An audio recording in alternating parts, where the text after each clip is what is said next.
नमस्कार दोस्तों, एक बार फिर आपका बहुत बहुत स्वागत है सा यूपीएससी में।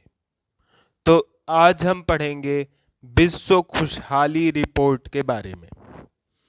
विश्व खुशहाली रिपोर्ट हर साल निकाली जाती है। 2021 में इसे 19 मार्च को निकाला गया था। ये निम्नलिखित मुद्दों पर ध्यान देती है। अब मैं आपको बताऊंगा कि ये किन किन मुद्दों पर ध्यान देती है।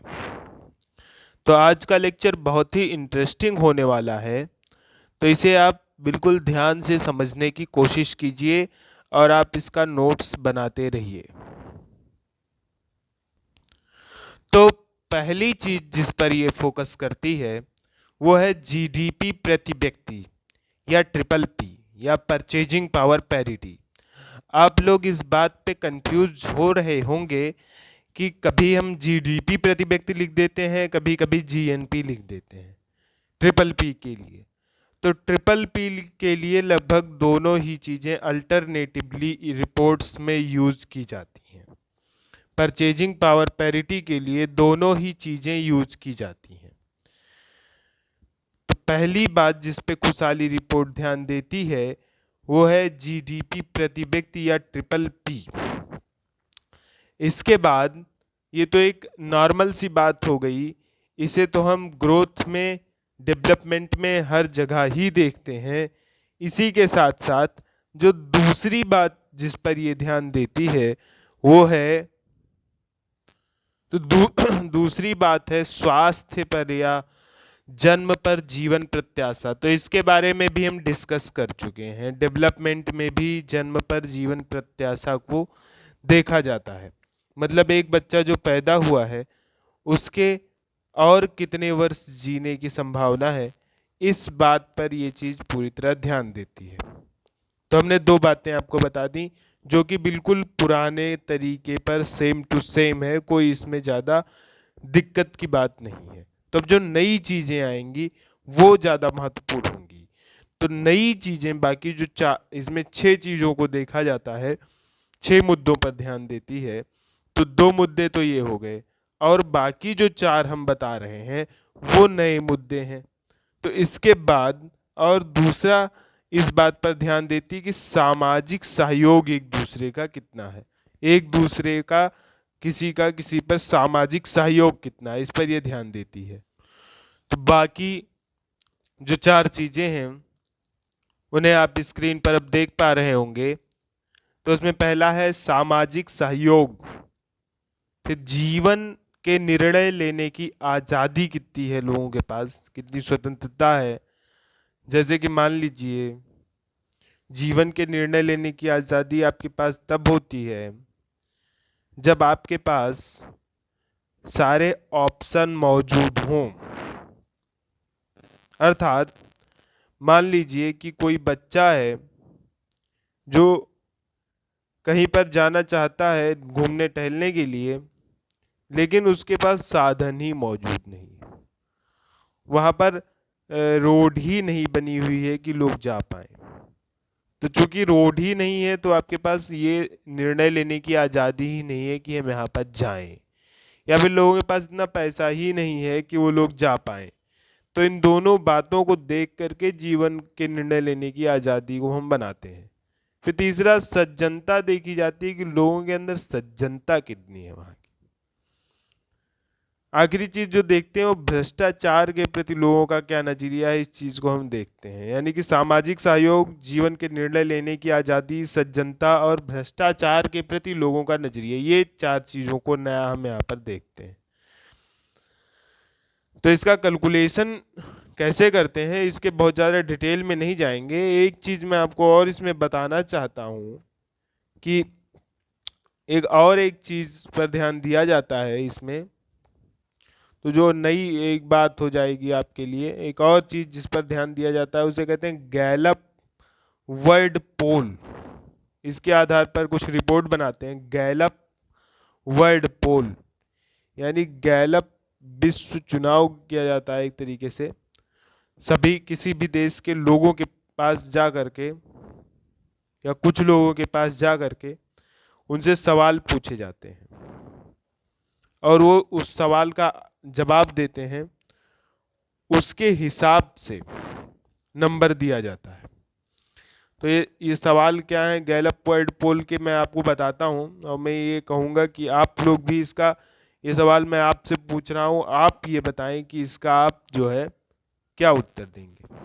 ठीक, तो गैलप वर्ल्ड पोल के सवाल में आपसे 7वां जो चीज़ इस पर ध्यान दी जाती है, जिसमें विश्व खुशहाली रिपोर्ट बनाने में 7वीं जिस चीज़ पे ध्यान देते हैं वो है गैलप पोल।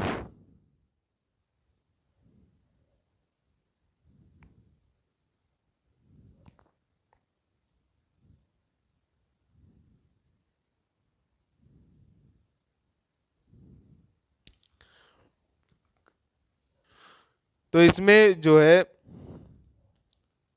पहला सवाल, अब आप लोग से मैं सवाल पूछ रहा हूँ, आप भी इसका जवाब देने का प्रयास करें।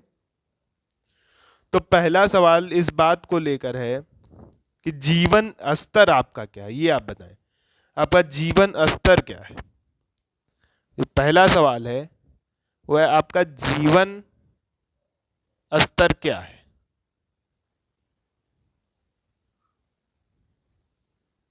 तो जीवन स्तर आप कैसे बताएंगे।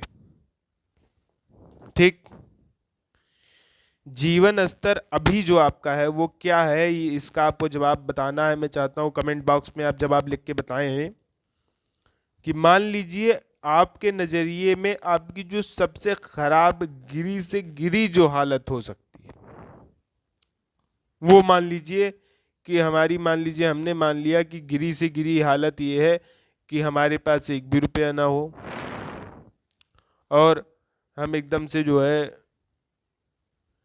पड़े हुए हैं, घर पे कोई काम भी नहीं है, खाने के लिए भी नहीं, ये गिरी से गिरी कोई हालत है। आपने इमेजिन किया है काल्पनिक तौर पर, तो उसको आपने 0 पॉइंट दिया। 0 नंबर किसे दिया, गिरी हालत को, गिरी से गिरी हालत।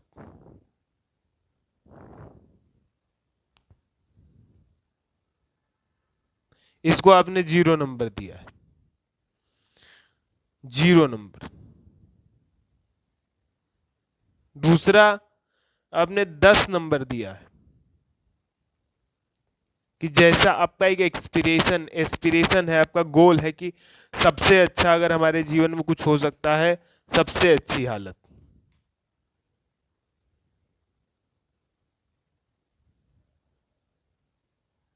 क्या आप मानते हैं सबसे अच्छी अगर होगी हालत तो इस हम सबसे अच्छा दुनिया भर के राजा बना दिए जाए, इतना पैसा हो हमारे पास, आप कुछ एक कल्पना करते हैं तो उसे 10 नंबर आप देते हैं और गिरी से गिरी हालत को आप 0 नंबर देते हैं।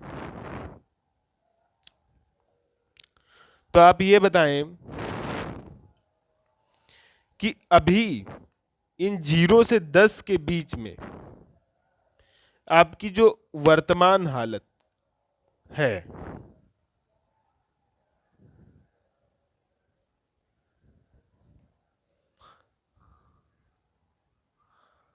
वर्तमान स्थिति या वर्तमान हालत जो आपकी है वो क्या है। 0 गिरी से गिरी हालत, 10 अच्छी से अच्छी हालत, तो वर्तमान हालत को आप कितना नंबर देंगे। पहला पॉइंट ये हो गया, इसका आप जवाब दें गैलप पोल का। दूसरी चीज मैं ये कहूँगा, दूसरा इसमें जो देखा जाता है वो देखा जाता है कि सकारात्मक भाव और तीसरा देखा जाता है नकारात्मक भाव।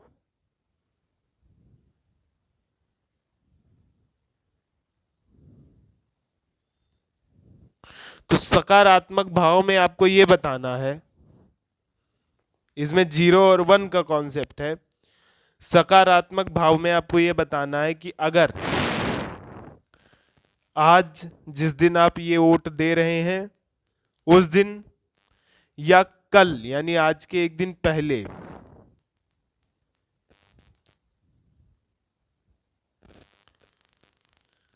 आज और कल क्या आपने दोनों दिन किसी सकारात्मक भाव का अनुभव किया है? आज और कल यानी आज मतलब जिस दिन वोट दे रहे हैं उस दिन, और कल यानी एक दिन पहले, क्या आज और कल आपने सकारात्मक भाव का अनुभव किया है?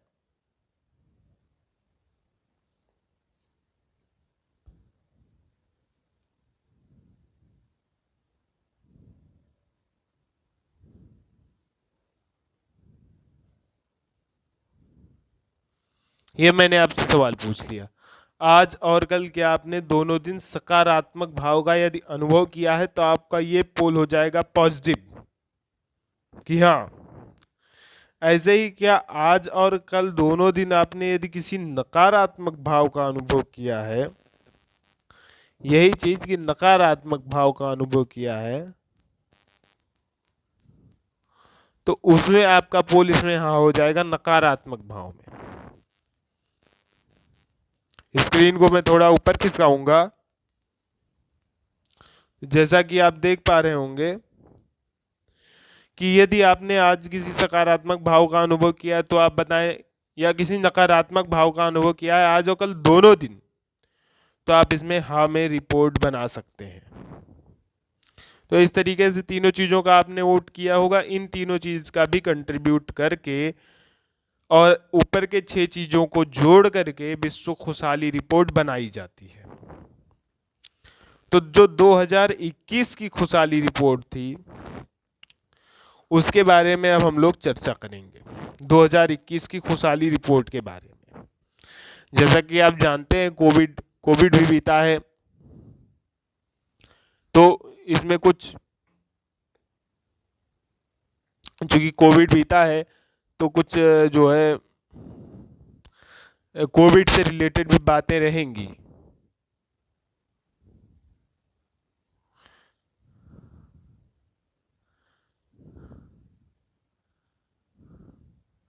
तो सबसे पहले कुछ मुख्य बिंदु हम देखेंगे खुशहाली रिपोर्ट के 2021 के।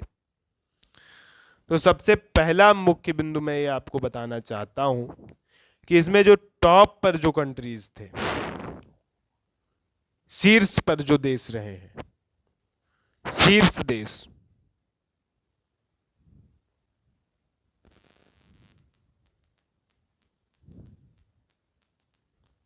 शीर्ष देशों के आप नाम जान लीजिए।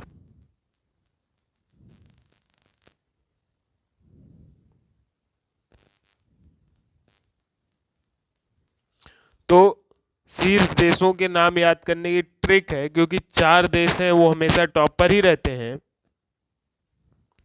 तो उसका नाम आप ऐसे याद कर सकते हैं, फिडसी, फिडसी नाम।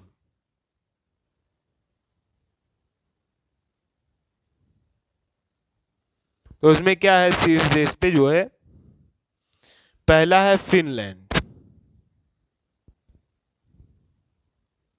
मैं चाहूंगा कि इसे आप मैप में भी देखें कि कहां पर हैं, जो जहां के लोग बड़े खुश रहते हैं वो जगह दुनिया में भाई कहां है।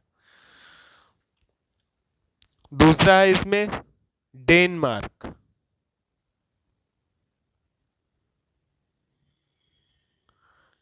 तीसरा है स्विट्जरलैंड।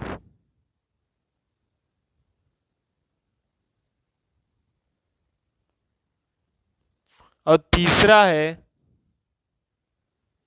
आइसलैंड।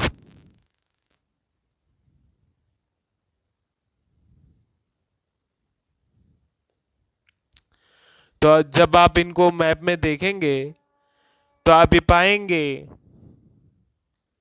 कि इसमें स्विट्जरलैंड को छोड़ के बाकी तीनों देशों में कम लोग रहते हैं, यानी सबसे ज़्यादा दुख लोगों को लोगों से है। कम लोग जहाँ रहते हैं वहाँ लोग ज़्यादा खुश रहते हैं। ये मैं ऐसे ही मजाक के तौर पर कह रहा हूँ इस बात को, ऐसी कोई बात नहीं है। अब ये तो आप जान गए कि फिडसी सबसे खुश देश कौन है, फिडसी सबसे खुश देश है। फिनलैंड, डेनमार्क, स्विट्जरलैंड, आइसलैंड, ये ऐसे ही हमेशा 1 2 3 4 यही रहते हैं। 1 2 3 4 1 2 आप याद कर लीजिए। फिनलैंड, डेनमार्क, स्विट्जरलैंड, आइसलैंड, फिटसी। यही 4 देश हमेशा रहते हैं टॉप पर, और कोई रहता ही नहीं है। लेकिन सबसे नीचे भी एक देश रहता है, तो सबसे नीचे कौन रहता है वो, ये बड़ी खास बात है। खुशहाली रिपोर्ट 2021 के मुख्य बिंदु हम देख रहे हैं, तो अब ये देखने वाली बात है कि यार ये 4 देश तो टॉप पर रहते हैं, लेकिन नीचे कौन रहता है। कुल कुल कितने देश हैं, 149, तो 149वें नंबर पर भाई कौन आ जाता है, तो 149वें नंबर पर आ जाता है अफगानिस्तान।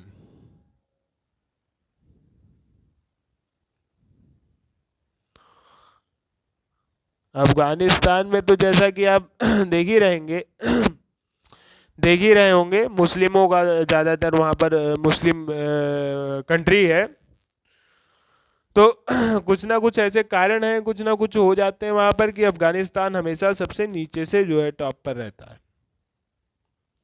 अफगानिस्तान 149वें नंबर पर रहता है, 149 देश हैं तो 149वें नंबर पर अफगानिस्तान रहता है। सबसे जो है दुखी देश है, ऐसा आप कह सकते हैं। खुशहाली रिपोर्ट में आज सबसे कम खुश देश है।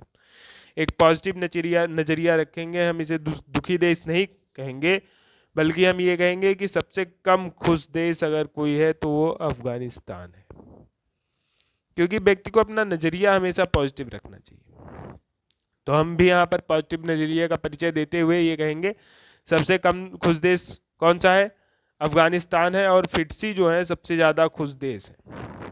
तो चूँकि वो 149 देश हैं, इतने ज़्यादा देश हैं, तो भारत भी अपना कहीं पर होगा। आप इसको कल्पना करिए कि भारत को आप कहाँ पर देख रहे हैं, तो कहीं ना कहीं आपकी भी, जैसे हर व्यक्ति की एक इच्छा होती है, तो आपकी भी कहीं ना कहीं इच्छा ये कह रही होगी कि यार भारत टॉप 10 में तो होगा ही। टॉप 10 में ना हो, बाई चांस मान लो टॉप 20 में तो होगा ही होगा, इसके लिए तो बिल्कुल आप शर्त लगा सकते हैं, इसमें कोई दो राय नहीं है। या इतने देश हैं, भारत इतना तो खुश है ही। भारत के लोग, यूनिक क्वालिटी है भारत के लोगों की, हमेशा खुशी रहते हैं। तो भारत जो है, मैं ये मान के चल रहा हूँ कि टॉप 20 में तो होगा ही। क्यों, आप इसमें कमेंट करिए कि क्या आपको क्या उम्मीद है, क्या भारत टॉप 20 में होना चाहिए खुशहाली के हिसाब से या नहीं। तो अब लाइए अब देख लेते हैं कि एक्चुअल में भारत कहाँ पर है। तो भारत की पोजीशन में देखूंगा, भारत की स्क्रीन को थोड़ा ऊपर खिसकाएंगे। भारत की पोजीशन हम 3 साल में देखेंगे कि 2019 में कहां पर था, 2020 में कहां पर है, और 2021 में कहां पर है। एक बार आप इसको अपने गेस से बताइए कि कहां पर होगा। टॉप 10 में होगा कि टॉप 20 में होगा कि टॉप 30 में होगा कि नहीं होगा, इसमें आपके पास ऑप्शन है। तो बड़े दुख के साथ ये आपको सूचित करना पड़ रहा है कि हमारा भारत जो है उस पोजीशन पर नहीं पहुंच पाया जितनी हमें उम्मीद थी। खैर, इसमें दुखी होने की बात नहीं है, हम कोशिश करेंगे और इसे सुधारने का पूरा पूरा प्रयास करेंगे। तो सन 2019 में 149 देशों में अगर नीचे से देखा जाए तो टॉप 20 में बना रहा हमारा देश। अगर नीचे से देखा जाए तो टॉप 20 में बना रहा है तीनों साल। टॉप 20 के बजाय मान के चलिए कि टॉप 15 में बना रहा है तीनों साल, लेकिन नीचे से। बल्कि आप ये मान के चलिए टॉप 10 में बना रहा है तीनों साल, लेकिन नीचे से। तो 19 में यह था 140 नंबर पर।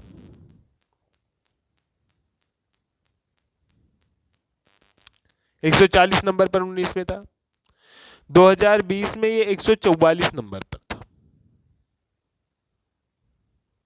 और 21 में ये 139 नंबर, 5 डिजिट अपने आप को ऊपर ले गया। बहुत बहुत इसके लिए आप हार्दिक तालियां कर सकते हैं।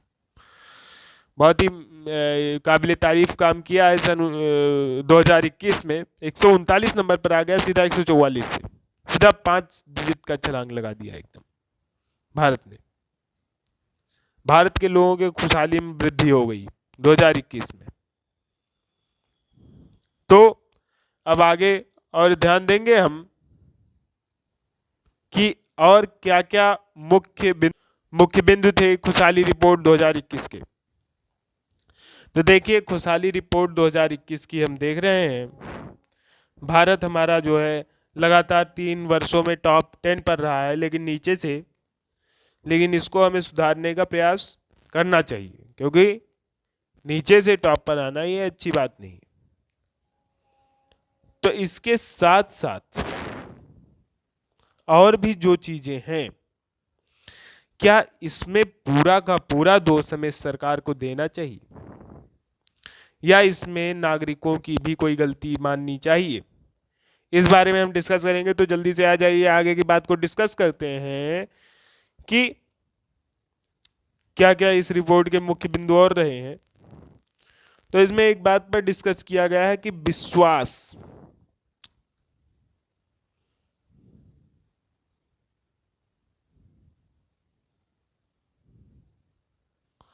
एक बिंदु पर डिस्कस किया विश्वास क्या होता है।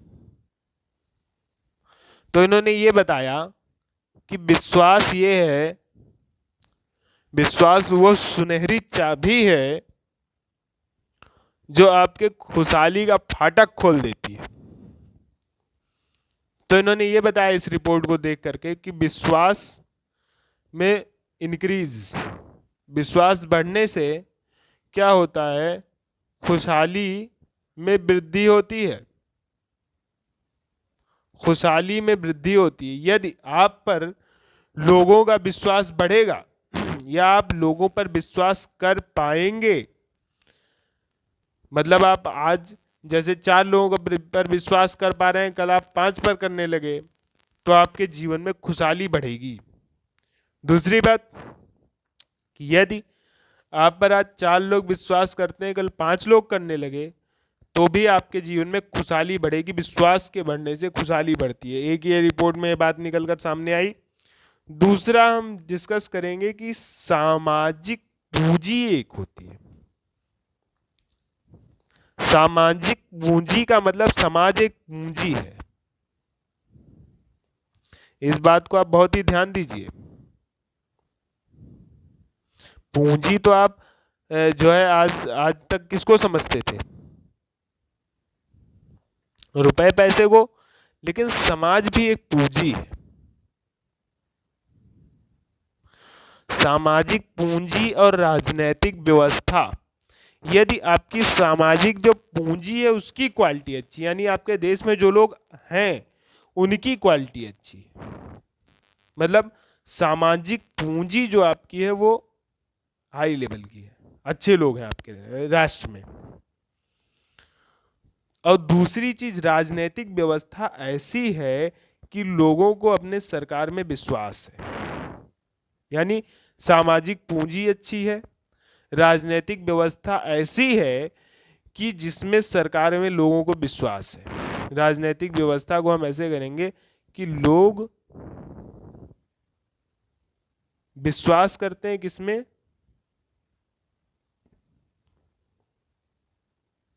सरकार में।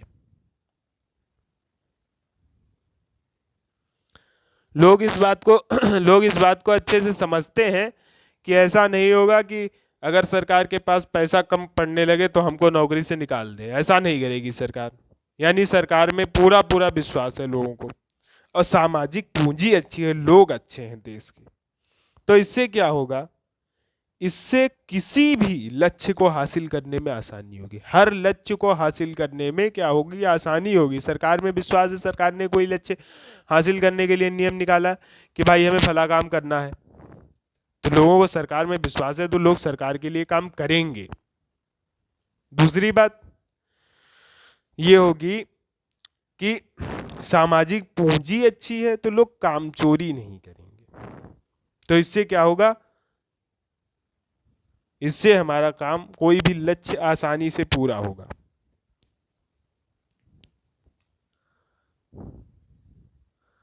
लक्ष्य आसानी से पूरा होगा।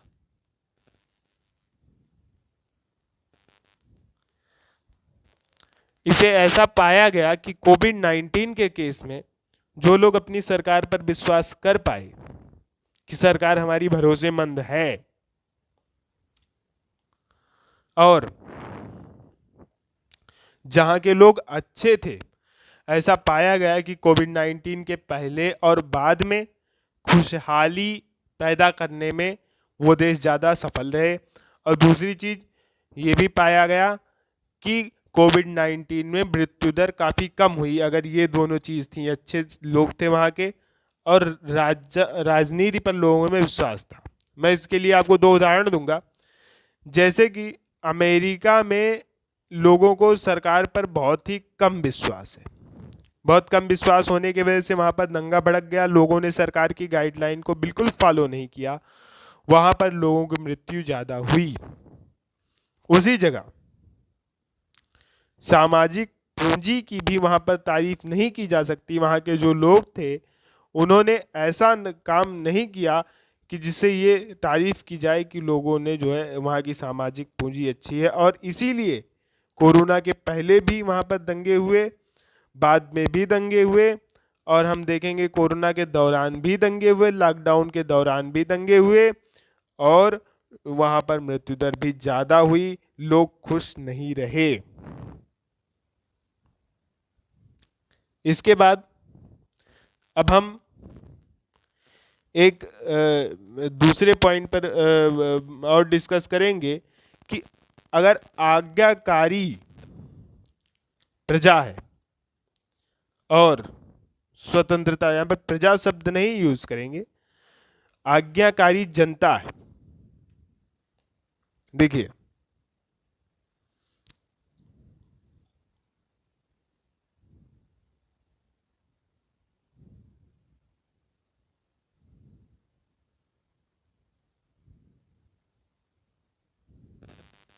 आज्ञाकारी अगर जनता है आपके यहाँ की, तो उससे क्या होता है, आज्ञाकारी जनता होने से क्या होता है कि ये ऐसा पाया गया कि जो ईस्ट एशिया है हमारा, ईस्ट एशिया यानी जापान, किम जोन के यहाँ क्या है, जो जैसे हम देखते हैं नॉर्थ कोरिया,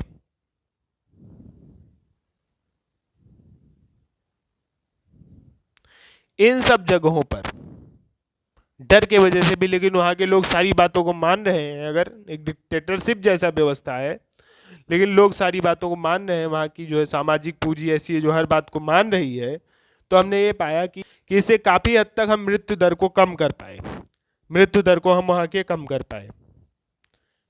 ठीक, अब इसके बाद एक चीज़ और मैं बताना चाहूँगा जो हमने लेसन्स लिए।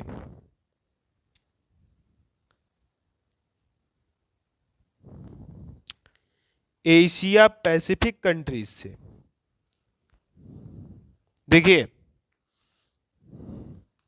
एशिया पैसिफिक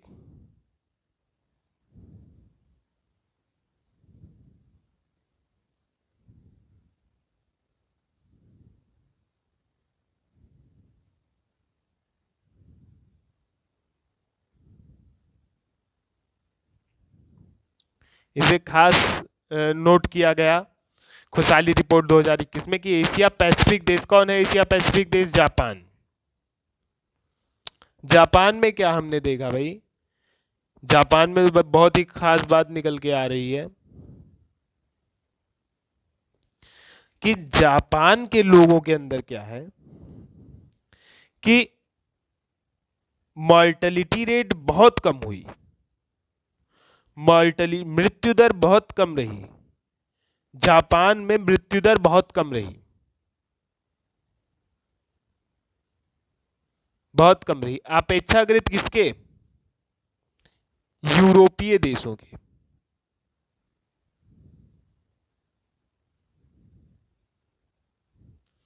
यूरोपीय देशों की अपेक्षाकृत। तो ऐसा क्यों हुआ? इसके पीछे कारण क्या है? इस कारण को हम समझने का प्रयास करेंगे। तो कारण पहला तो ये है कि दोनों में मैं डिफरेंस आपके पास लिखूंगा कि जो यूरोपीय देश हैं उनके अंदर क्या सोच है? उनके अंदर सोच है स्वतंत्रता, प्राइवेसी, प्राइवेसी मतलब होता है जो है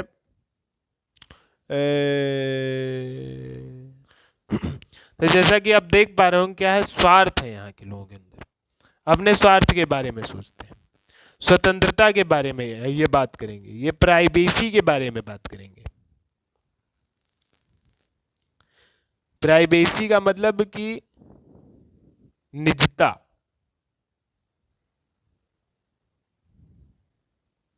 निजता का मतलब कि हमारा प्राइवेट मैटर है, इसमें कोई और दखलंदाजी ना करे, कोई देखे नहीं है, हमारी मतलब की बात है इसमें। दूसरा, ये सामाजिक नियमों में विश्वास नहीं करते, बहुत ज्यादा नियमों बंधनों में, नियम का मतलब बंधन इनके लिए, सामाजिक नियम बराबर बंधन है। किसके लिए? यूरोपीय देशों के लिए। उसी जगह जापान के लोगों की परमार्थी सोच है, इन्होंने सामाजिक नियमों में विश्वास किया है।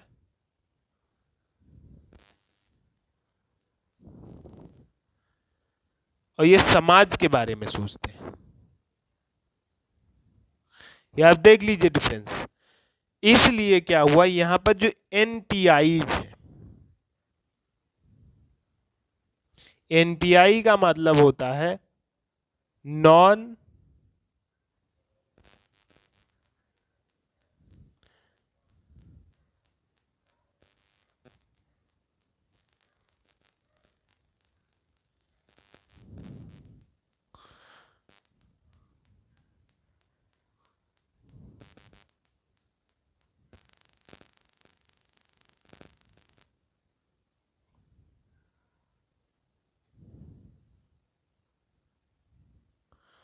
एनपीआई का मतलब होता है नॉन फार्मास्यूटिकल इंटरवेंशंस।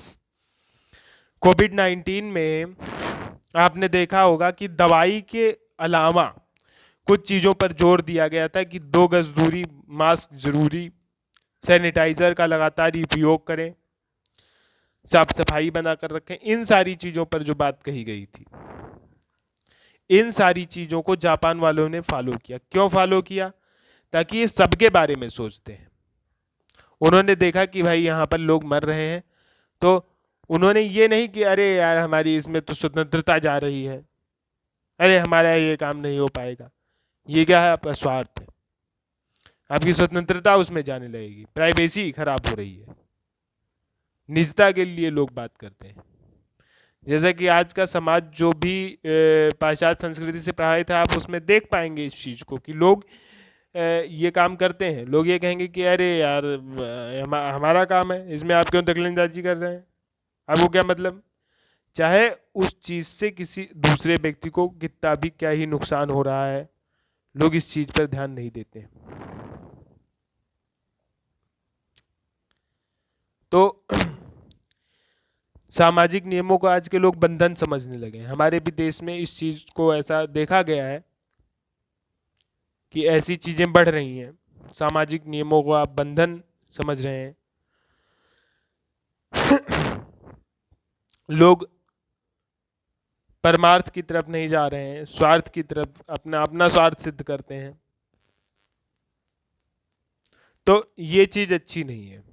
ऐसा पाया गया कि जापान ने जो सामाजिक नियमों को पालन किया, उससे जो ये सारे नियम थे, 2 गज दूरी, मास्क जरूरी, उसने ये नहीं कि हमको कोई दिक्कत नहीं होगी, हमारे वैक्सीन लग गई है, हम ठीक रहेंगे, तो भी वहाँ के लोगों ने ऐसी लाइफ स्टाइल को अपनाया, ऐसी चीज़ों को अपनाने का प्रयास किया जिससे बाकी भी लोग ठीक रह सकें, बाकी लोग बीमार ना हो, बाकी लोगों की तबीयत भी ठीक रहे, हम भी खुश रहें, सब लोग खुश रहें। ये वहाँ के लोगों का नियम था, जिससे ये पाया गया कि वहाँ पर मृत्यु दर अपेक्षाकृत बहुत ज़्यादा कम हुई। इस चीज़ पर आप ध्यान दीजिए, वहाँ पर मृत्यु दर अपेक्षाकृत बहुत ज़्यादा कम हुई।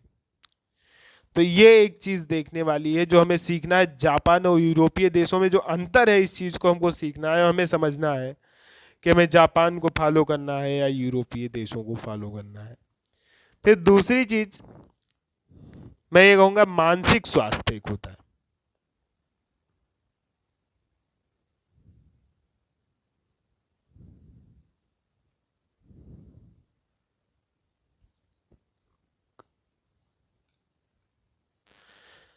तो मानस पटल पर भी कोविड-19 ने बहुत ज़्यादा असर डाला,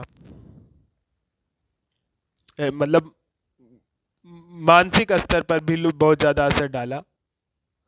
आज मतलब लोगों के जो है दिमाग पर असर डाला। किसी ने अपने परिवार के कुछ लोगों को खोया, किसी ने अपना टाइम खोया, बच्चों ने भी अपना टाइम खोया। बहुत सारे बच्चों के लिए तो छुट्टी ही बढ़िया है। बहुत सारे बच्चों ने तो ऐसा कह दिया कोविड-19 नामक त्यौहार हर साल मनाया जाए जिसमें छुट्टी रहे। लेकिन जो पढ़ने वाले बच्चे थे उनका साल खराब हुआ। तो एक दिमाग पर एक ये छाप छोड़ गया कि हमें ऐसी चीज दोबारा जीवन में ना हो। इसके लिए ऐसे हमें अनुसंधान, ऐसे रिसर्च करने हैं भविष्य में कि ऐसी चीज दोबारा ना हो, हम इससे लड़ पाए, फट से लड़ पाए। तो ऐसी हमको टेक्नोलॉजी डेवलप करनी है। ये चीज एक दिमाग पर इसने असर हमारे छोड़ा। अब तीसरी चीज जो आखिरी मैं आपको बताना चाहूंगा, एक पॉइंट खुशहाली रिपोर्ट का, कि भविष्य में जो हमारी हमने बताया था सामाजिक पूंजी और कार्य,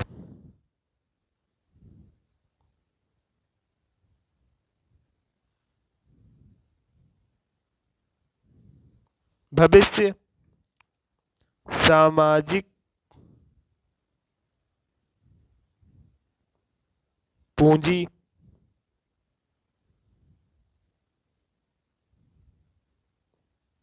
और कार्य।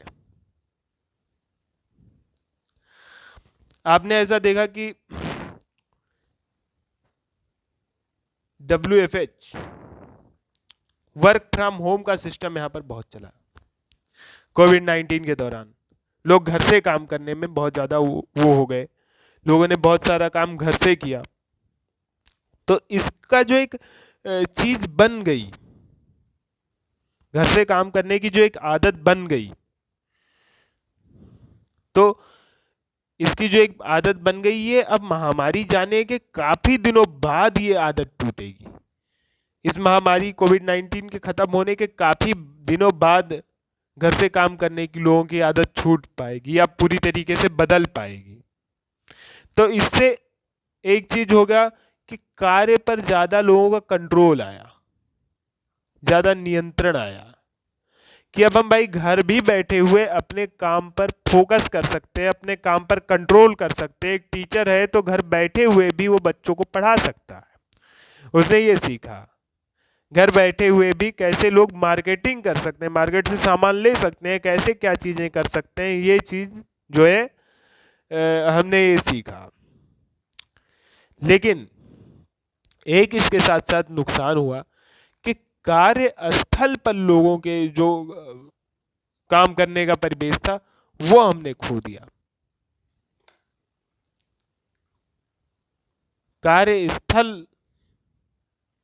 पर लोग अब उतने नहीं रहे, इसको हमने खोया। ये एक नुकसानदेह चीज हो सकती है जिसका खामियाजा कुछ ना कुछ हो सकता है। और मैं चाहूंगा कि इस पर आप विचार करें कि कार्यस्थल पर ना होने से लोग अगर सारा काम घर से बैठ के कर रहे हैं तो क्या क्या नुकसान हो सकते हैं, इस पर आपको विचार करना चाहिए। दूसरी एक बात ये हुई कि अगर कोई बच्चा है कोविड-19 के दौरान, उसने अपने परिवार के लोगों को पैसे के लिए देखा कि अरे ऑक्सीजन नहीं है, ऑक्सीजन के लिए लोग लड़ रहे हैं, जिसके पास ज़्यादा पैसा है वो ऑक्सीजन आसानी से खरीद पा रहे हैं, उसने उसी में मान लीजिए किसी अपने को खो भी दिया। तो बच्चा ये देखा तो उसके लिए पैसे के प्रति लालच हो गया।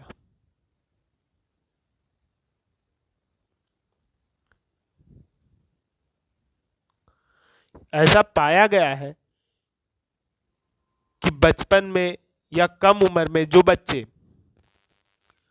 ऐसा देखते हैं कि उनके पास पैसे की वजह से कोई समस्या हो रही है, उनका पैसे के प्रति लगाव बहुत ज्यादा हो जाता है, वो धन पर केंद्रित हो जाते हैं। और जो व्यक्ति धन पर एक बार केंद्रित हो गया उसके लिए बाकी किसी चीज का महत्व तो नहीं रह जाता है, बाकी सारे रिश्ते नातों से ज़्यादा महत्व उसके लिए धन का हो जाता है, जो एक अच्छी बात नहीं है। तो जो बच्चे कोविड-19 के दौरान थे और जिन्होंने ये देखा कि धन कम होने की वजह से उनको परेशानी पड़ रही है, उनका एक केंद्रीकरण धन पर होगा। जब वो बड़े होंगे वो अधिक पैसा कमाने पर ध्यान देंगे, और ये आपने देखा ही है बहुत जगह पर कि ये फायदेमंद चीज़ नहीं है। ये थे कुछ महत्वपूर्ण बिंदु खुशहाली रिपोर्ट 2021 के। अब इसके साथ साथ खुशी को हम और ज़्यादा थोड़ा ध्यान से समझना हम प्रयास करेंगे कि आखिर है क्या, हैप्पीनेस है क्या। तो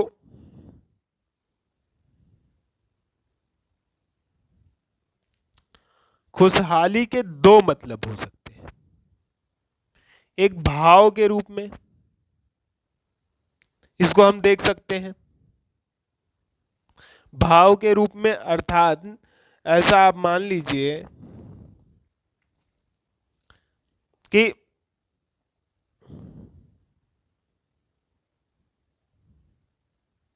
और दूसरा विकास का क्रम। भाव के रूप में आप ये मान सकते हैं कि जैसे किसी के यहाँ मान लीजिए कोई कैजुअलिटी हो गई, तो आज वो दुखी है।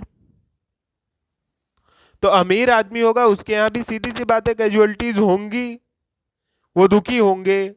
ऐसा तो नहीं हो सकता कि कोई अमीर आदमी है तो उसके यहाँ कोई कैजुअलिटी ही ना हो, दुखी ही ना हो, ऐसा नहीं होगा। स्क्रीन थोड़ा ऊपर खिसकाएंगे,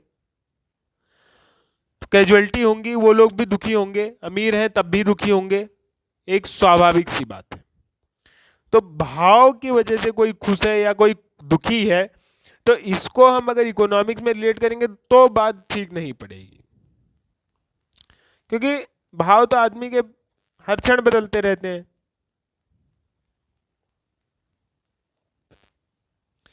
तो आज खुश है आदमी, कल दुखी है, किसी वजह से दुखी हो सकता है। किसी से छोटा सा झगड़ा हो गया, आदमी टेंशन है, दुखी है।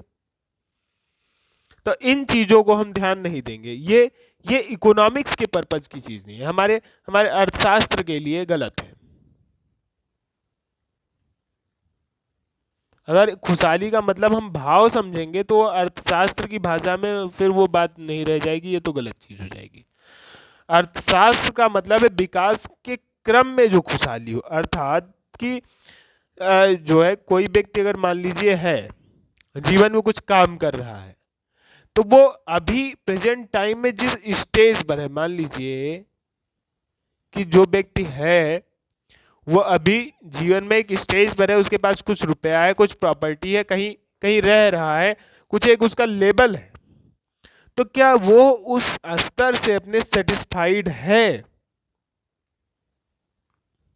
इस चीज को हम देखेंगे इसमें कि क्या संतुष्ट है व्यक्ति अपने ऑल ओवर जीवन से, कुल जीवन की चीजों से संतुष्ट है।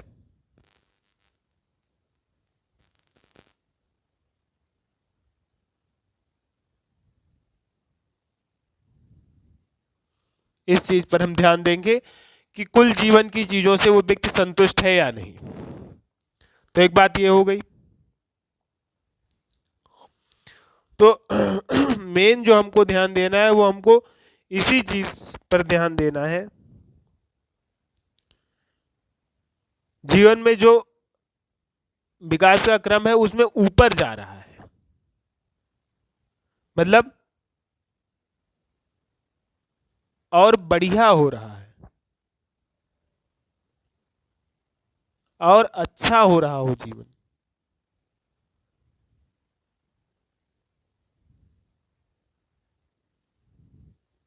मान लीजिए कोई व्यक्ति संतुष्ट है अपने जीवन में, लेकिन वो नीचे आने लगेगा तो वो संतुष्ट नहीं रहेगा, तो दुखी होगा। तो इसलिए और अच्छा हो रहा हो, जितना है उसके पास उससे और बेटर हो रहा हो, साथ ही साथ अपने जीवन स्तर से वो संतुष्ट हो, तो हम उसे कहेंगे कि ये व्यक्ति खुश है।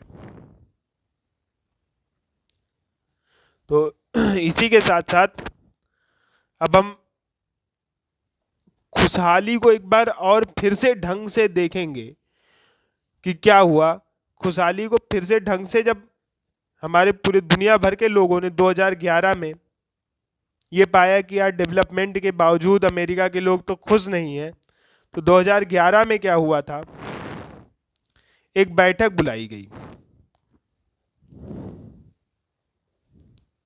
2011 में एक बैठक हुई।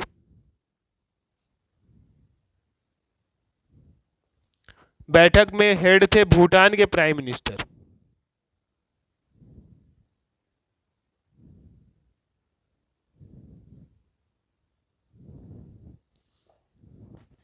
भूटान के प्रधानमंत्री को हेड बनाया गया। अब बैठक हुई।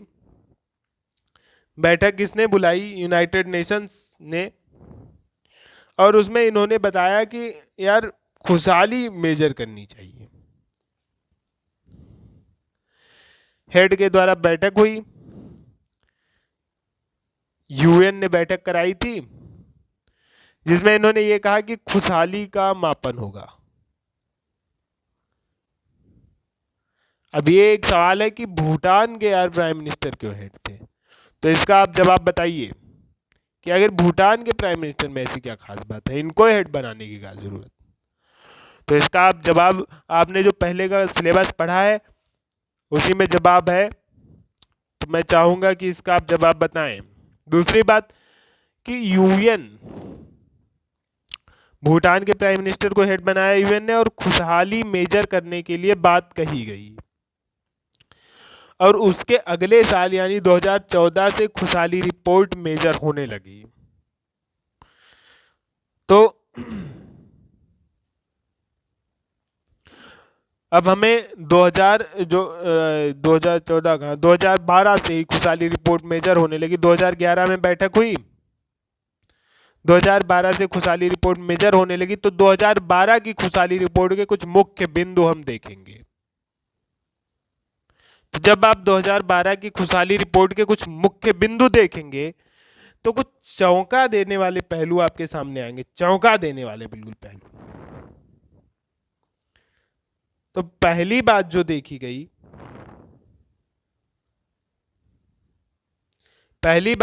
गई, देखिए हर एक बात इसमें कमाल की बात है, इसलिए मैं चाहूंगा कि ये इसमें लगभग कुल 12 बातें हैं, 12 पॉइंट्स देखे गए नए नए। तो उन 12 पॉइंट्स को आप जरूर नोट करें और उस पर विचार करें। हर पॉइंट पर आप एक एस्से लिख सकते हैं, इतने बढ़िया पॉइंट है। तो पहली बात जो उसमें देखी गई कि आज इतना गैप हो चुकी है इकोनॉमिक्स में। पहली बात कि एक तरफ है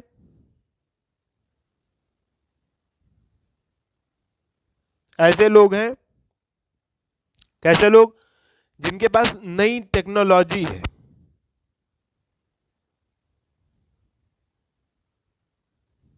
नई नई टेक्नोलॉजी का यूज कर रहे हैं, जो लेटेस्ट आई है वही फोन खरीद रखा है।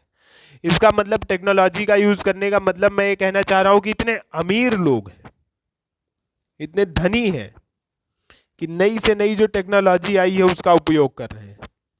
और उसी जगह दूसरी ओर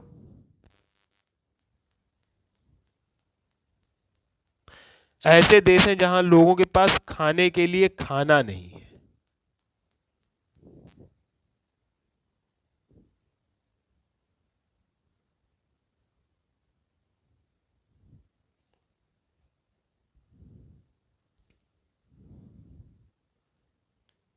तो अब इसमें जब हम प्रगति करते हैं,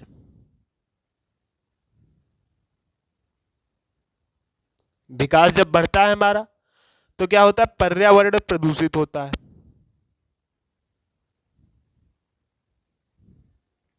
पर्यावरण प्रदूषित होता है।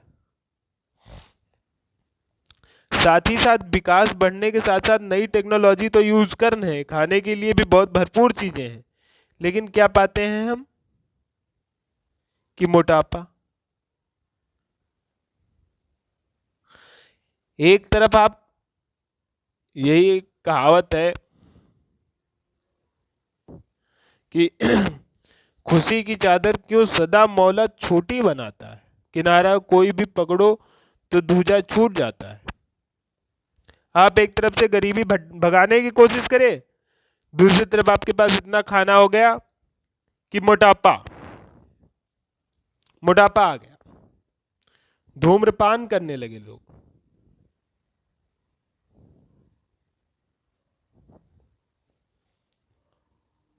उसके साथ डायबिटीज, डिप्रेशन, शुगर लिख लीजिए, डायबिटीज को शुगर, डिप्रेशन,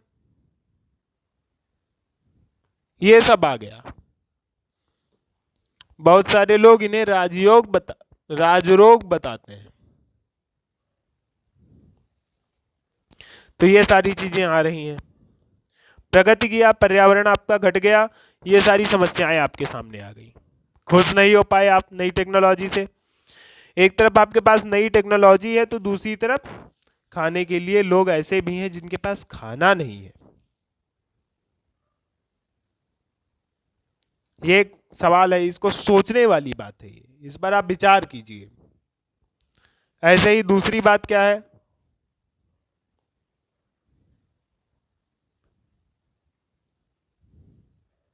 कि अमेरिका ने, एक रिपोर्ट आई, यही मतलब इस रिपोर्ट में बताया गया कि अमेरिका ने पिछले 50 सालों में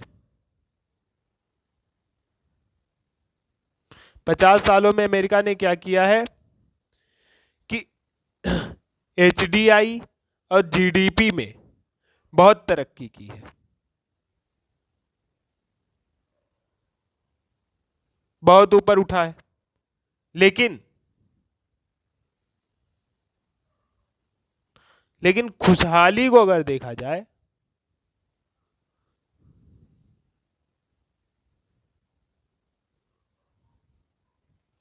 तो इसमें तरक्की नहीं हुई है, ये वैसा ही बना हुआ है, रुका हुआ है या कांस्टेंट है।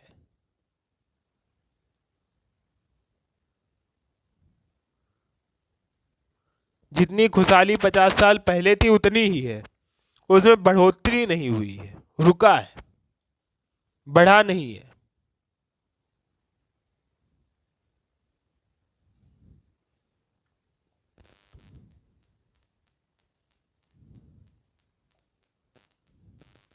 दूसरी चीज इसके साथ साथ हम देखेंगे कि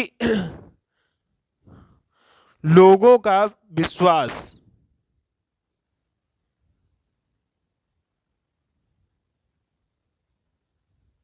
पहला तो समाज में देखेंगे, समाज में लोगों का विश्वास घटा है, सरकार में लोगों का विश्वास, सरकार में लोगों का विश्वास घटा है, समाज में लोगों का विश्वास घटा है, और सामाजिक इनइक्वालिटी जो है वो बढ़ी है।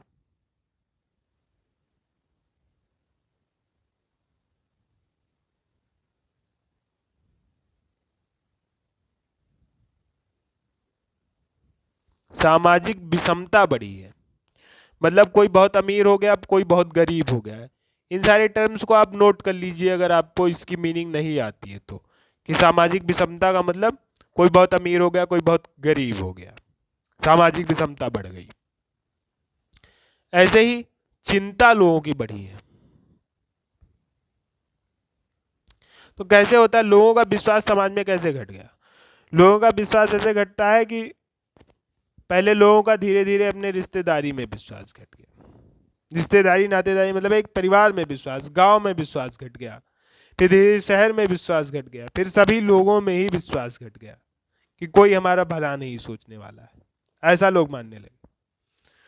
तो ये चीज, और बाकी बाकी सारी ग्रोथ हो रही है, जीडीपी बहुत बढ़िया, एचडीआई बहुत बढ़िया, खुशहाली वही, खुशहाली में कोई ग्रोथ नहीं। तो अब इसके बाद हम ये कहेंगे कि दो बातों पर ध्यान देने की जरूरत है।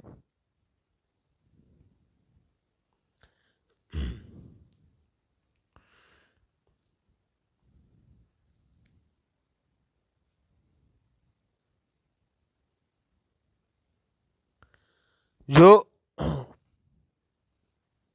दूसरे नंबर पे जो बात कही गई है कि ये दोनों चीज बढ़ने के बावजूद खुशहाली कांस्टेंट है, समाज में सरकार में विश्वास आदि आदि घटता चला जा रहा है, इस पर ये ध्यान देने की ज़रूरत है। तीसरा पॉइंट मैं अब आपको बता रहा हूँ कि ये हंसी में बात नहीं लेने की ज़रूरत है, हंसी में न लें,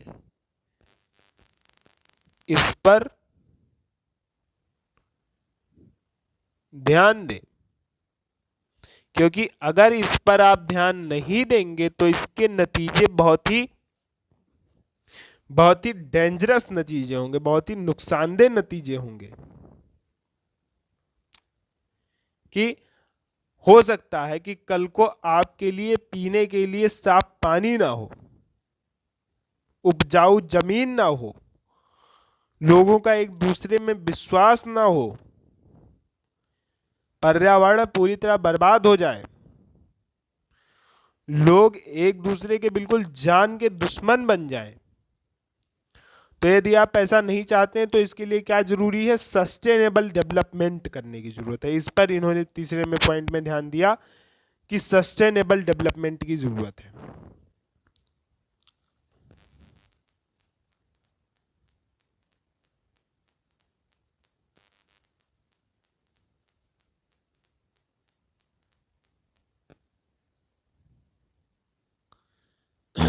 ये मैं पहले भी बता चुका हूं, लेकिन सस्टेनेबल डेवलपमेंट बहुत ही महत्वपूर्ण चीज है। इसमें क्या किया जाता है कि पर्यावरण को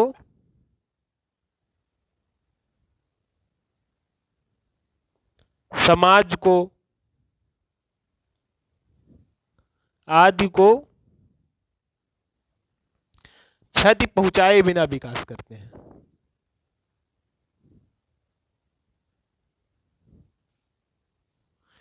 मतलब कि पर्यावरण समाज आदि इत्यादि को हम ज्यादा नुकसान नहीं पहुंचाएंगे, इसमें ज्यादा क्या बिल्कुल नुकसान नहीं पहुंचाने की कोशिश करेंगे हम, यानी कि पर्यावरण से उतना लेंगे जितना पर्यावरण भी मेंटेन बना रहे, वो खराब ना हो। दूसरा, समाज को भी हम नुकसान नहीं पहुंचाएंगे, यानी ऐसा काम नहीं करेंगे कि जिससे हमारा समाज पूरी तरह विकृत हो जाए, उसका मॉडल पूरा चेंज हो जाए। तो आइए चौथी बात पे, चौथे पॉइंट पर ध्यान देते हैं। चौथा पॉइंट क्या था? इसमें गरीब और अमीर के बीच में डिफरेंस किया गया था। गरीब एक आदमी है और एक दूसरी तरफ अमीर है। तो गरीब को क्या चाहिए? खाना, स्वास्थ्य, शिक्षा, घर,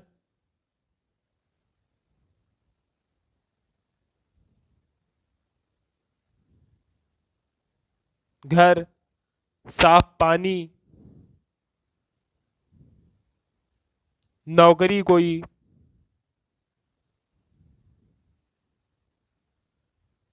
स्वच्छता, ठीक, ये सारी चीजें गरीब को चाहिए, गरीब के पास नहीं है। तो सीधी सी बात है, अगर उसको पैसा दिया जाए या इसकी जीडीपी या एचडीआई में ग्रोथ हो तो इसे मिलेगी खुशी, तो इसके घर में खुशहाली आएगी। इस व्यक्ति के घर में खुशहाली किस तरीके से आएगी कि इनकी जीडीपी एचडीआई ग्रोथ हो, इनके पास खाना नहीं है, स्वच्छता, स्वास्थ्य नहीं है, शिक्षा नहीं है, घर नहीं है, साफ पीने के लिए पानी नहीं है, नौकरी नहीं है, सफाई नहीं है। तो ये चीज़ अगर हम करेंगे तो इनके, या इसके लिए इनको पैसा देंगे या इनकी जीडीपी या एचडीआई को बढ़ाने का प्रयास करेंगे तो इनके यहाँ खुशी आएगी। लेकिन ये सारी चीज़ें जिसके पास बहुतायत में है, किसके पास? अमीर के पास बहुत है, तो इसे, इनसे कोई फायदा नहीं, कोई लाभ नहीं है, इससे कोई खुशी नहीं है उसे। बल्कि इसको अगर इस व्यक्ति के लिए बढ़ाया जाएगा तो उससे क्या होगा? पर्यावरण खराब होगा, जो इसके बाद इनको क्या पहुंचाएगा? गरीबों को उल्टा नुकसान पहुंचाएगा। नुकसान करेगा किसे? गरीब को। गरीब को कैसे नुकसान करेगा? कि अमीर है उसके पास ये सारी चीजें बहुत हैं, इसको और बढ़ाएंगे तो पर्यावरण को नुकसान होगा। पर्यावरण को नुकसान होगा तो वो नुकसान गरीब को होगा, वो गरीब को भी नुकसान होगा क्योंकि पर्यावरण सबका है। पर्यावरण का नुकसान अमीर को होगा तो उसके साथ साथ गरीब को भी होगा। इस बात पर आपको ध्यान देने की जरूरत है। ठीक, साथ साथ इनके पास क्या है, इनके पास कई सारे रोग आ गए। अमीर के पास आप देख सकते हैं जैसा कि ये सारे रोग आ गए, मोटापा, धूम्रपान, डिप्रेशन, शुगर, टीबी की आदत लग गई। 2012 में टीबी की आदत भी काफी बढ़ गई थी। ताश खेलने की आदत लग गई, शॉपिंग करने की आदत लग गई, डिसऑर्डर आ गए बहुत सारे तरीके। साथ साथ समाज में विश्वास घटा।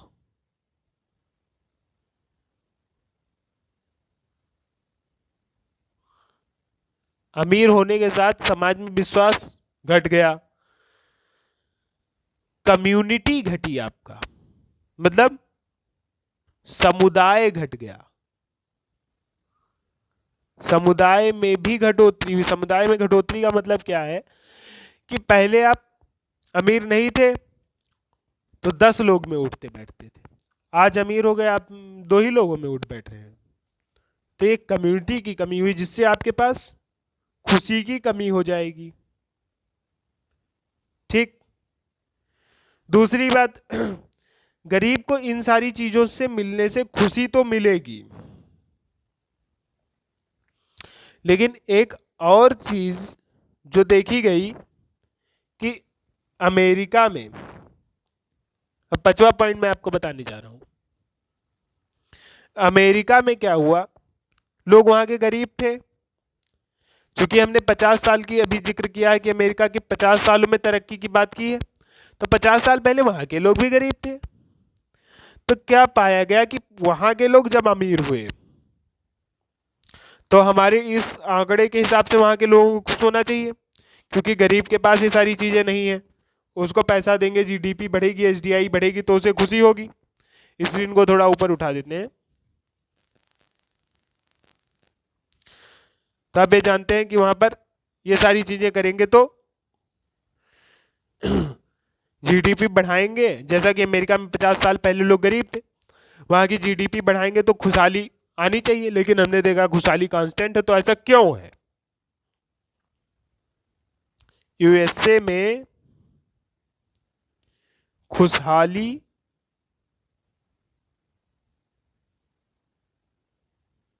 कांस्टेंट क्यों?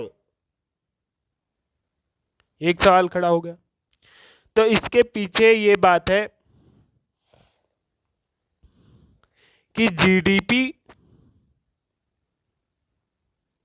जीडीपी जल्दी बढ़ाने की जो कोशिश की उन्होंने, जीडीपी को आप जल्दी बढ़ाएंगे या कम टाइम में बढ़ाएंगे तो इससे दीर्घकालिक नुकसान होता है।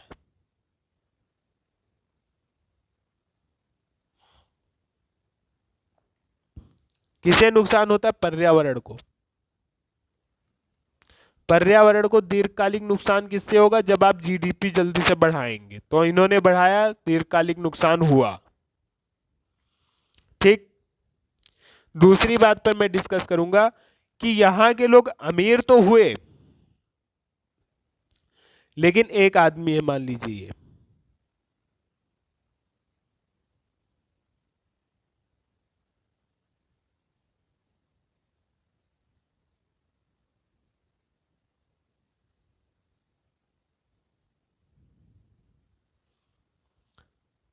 जब ये मान लीजिए अमीर हुआ तो ये क्या करेगा? ये व्यक्ति अपनी कंपैरिजन ये करेगा जो है आसपास के लोगों से। ये व्यक्ति गरीब से अमीर हो रहा है, तो ये अमीर होने पर अपने स्टेटस का कंपेयर करेगा आसपास के लोगों से। ठीक, जिससे इसको लगेगा कि हमारे स्टेटस में चेंज हुआ, देखो हम कुछ बाकी लोगों से ऊपर उठ गए। लेकिन जब देश की जीडीपी बढ़ रही है तो एक साथ कई लोगों का फायदा हो रहा है, कई लोग ऊपर उठेंगे। एक व्यक्ति गरीब से अमीर होता है तो देखता है अपने स्तर में बदलाव। क्या देखता है कि हम तो बाकी लोगों से ऊपर उठ गए, अपने स्तर में बदलाव देखता है, अपना स्तर उठता हुआ देखता है, जिससे उसको क्या मिलती है, खुशी। लेकिन हमने जीडीपी बढ़ाया, सब लोग ऊपर उठे, सबका विकास हुआ, सब लोग ऊपर उठे, तो स्तर में जो बदलाव हुआ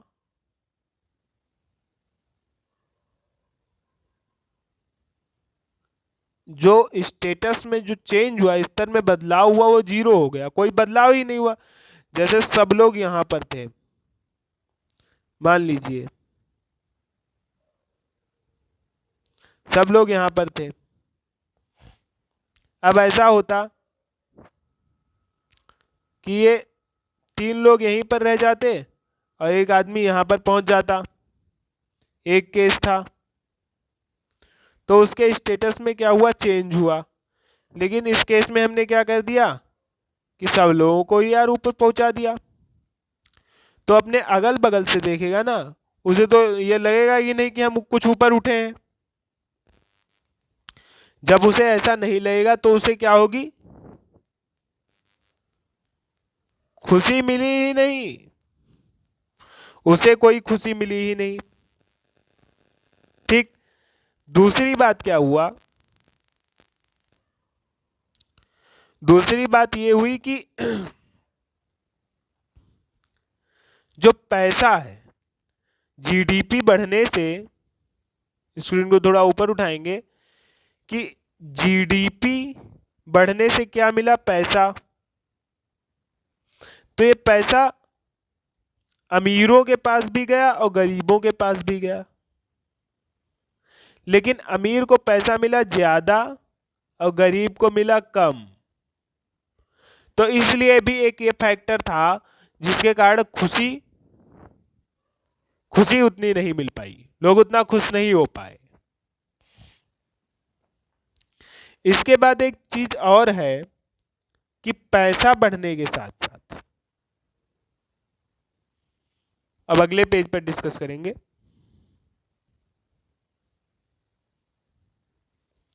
तो आप देख पा रहे होंगे जैसे कि जीडीपी बढ़ने के साथ क्या हुआ, जीडीपी बढ़ी तो पैसा बढ़ा, पैसा बढ़ा तो विश्वास कम हुआ लोगों का,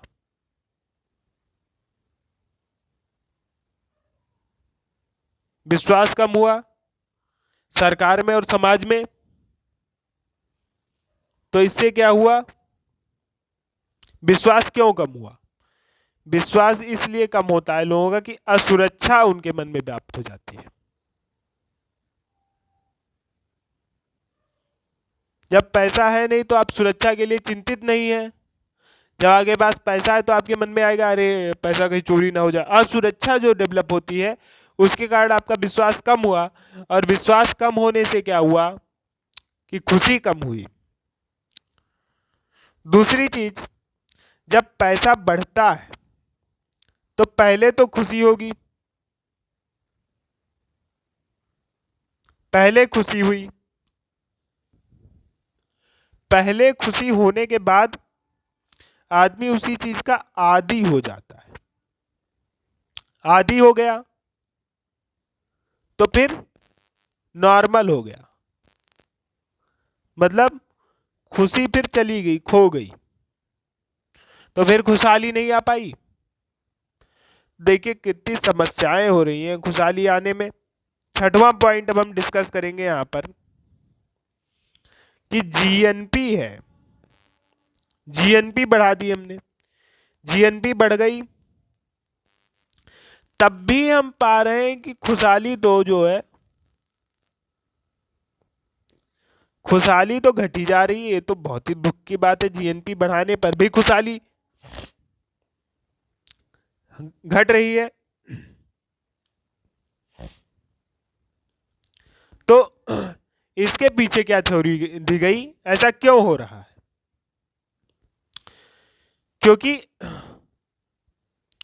एक व्यक्ति है मान लीजिए, तो एक व्यक्ति है मान लीजिए, क्या होता है कि जब इसके पास पैसा आता है, इसके पास 1,000 रुपया आया, ठीक, तो इसे क्या होगा, खुशहाली होगी। 1,000 रुपया इसके पास आया तो इसकी खुशी क्या होगी, खट से बढ़ जाएगी, ठीक। लेकिन अब ये सोचेगा कि हम यार 10,000 कमा लें, 10,000 कमा लें, तो अब ये इस 10,000 के जब पीछे भागेगा, इसके जब ये 10,000 के पीछे भागेगा, तो इसे क्या होगा, दुख होगा। तो जीएनपी बढ़ने पर खुशहाली घटी क्यों, क्योंकि लोगों के पास पैसा आया, फिर वो और पैसे के पीछे भागे। एक मोटिवेशन आता है, पैसा आपके पास आया तो आप और पैसे के पीछे भागते हैं। तो जब पैसे के पीछे आप भागते हैं तो उससे आपका खुशहाली कम हो जाती है, दुख आता है।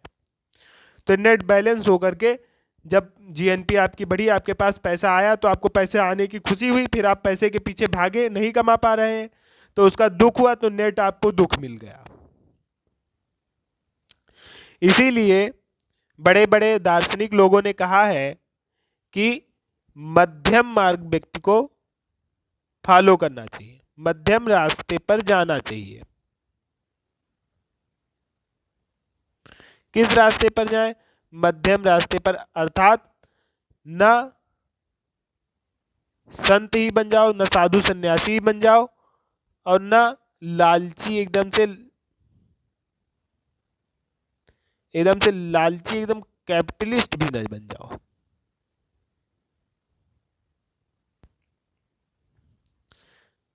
लालची पूंजीवाद अर्थात न बन जाओ।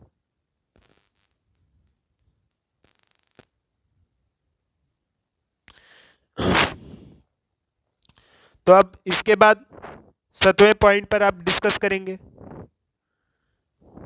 7वें बिंदु पर डिस्कस करेंगे कि मान लीजिए आपके पास कपड़े हैं, पर्याप्त मात्रा में कपड़े हैं, ठीक, बहुत सारे कपड़े हैं आपके पास, आप कपड़ों से अपने संतुष्ट हैं कि हाँ ठीक है, हमारे पास जितने कपड़े हैं हम उससे बहुत संतुष्ट हैं, हम खुश हैं उन कपड़ों से। लेकिन प्रोडक्शन बढ़ रहा है, जीडीपी बढ़ रही है, तो प्रोडक्शन बढ़ रहा है तो कंजप्शन भी तो बढ़ना चाहिए, कंजप्शन बढ़ना चाहिए, कंजप्शन के लिए मांग बढ़नी चाहिए। कंजप्शन मतलब खपत। अगर उत्पादन बढ़ रहा है, यानी आपने 50 रोटी बना दी, अब कोई खाने वाला नहीं है तो फिर बेकार चली जाएंगी आपकी रोटियां। लेकिन लोग 10 ही रोटी खा रहे हैं। इस उदाहरण से आप समझिए कि आपने 50 रोटी बनाई, खपत 10 रोटी की है, तो इसे भी बढ़ना चाहिए ताकि आपकी 50 की खपत हो पाए।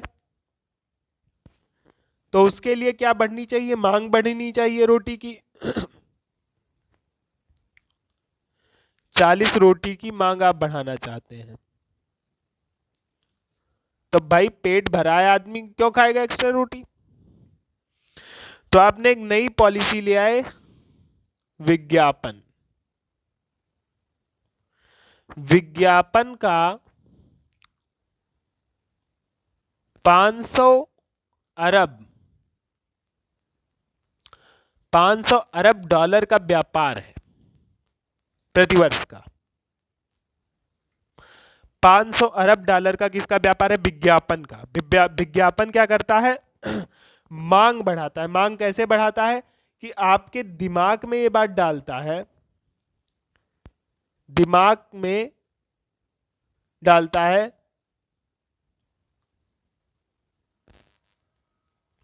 कि हमें इस चीज की जरूरत है, हमें रोटी की जरूरत है।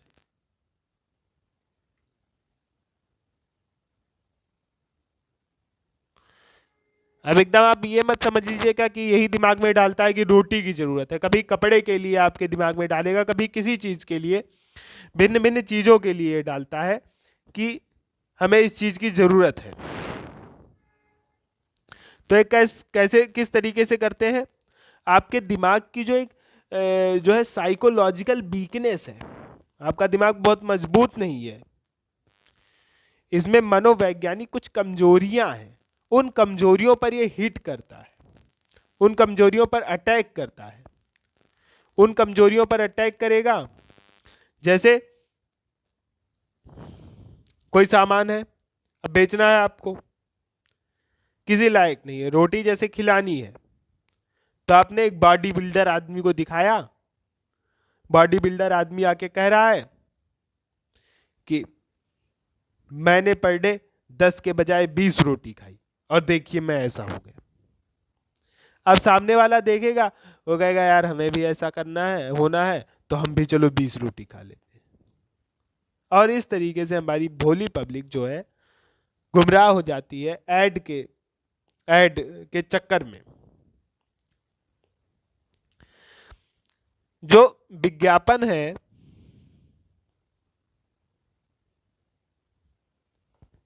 वो व्यक्ति को जो उत्पाद है उसको एज अ स्टेटस सिंबल बेचता है, एक स्टेटस मतलब जीवन स्तर के आधार पर।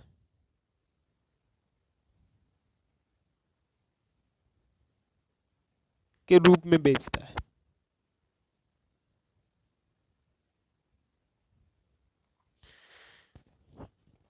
यानी कि अगर कपड़ों का प्रचार करने के लिए ऐसे लोगों को लेकर आएंगे कि आप देखेंगे कहेंगे अरे ये कपड़ा देखो पहने बहुत बढ़िया लग रहा है, तो हम भी ये कपड़ा पहन लेते हैं।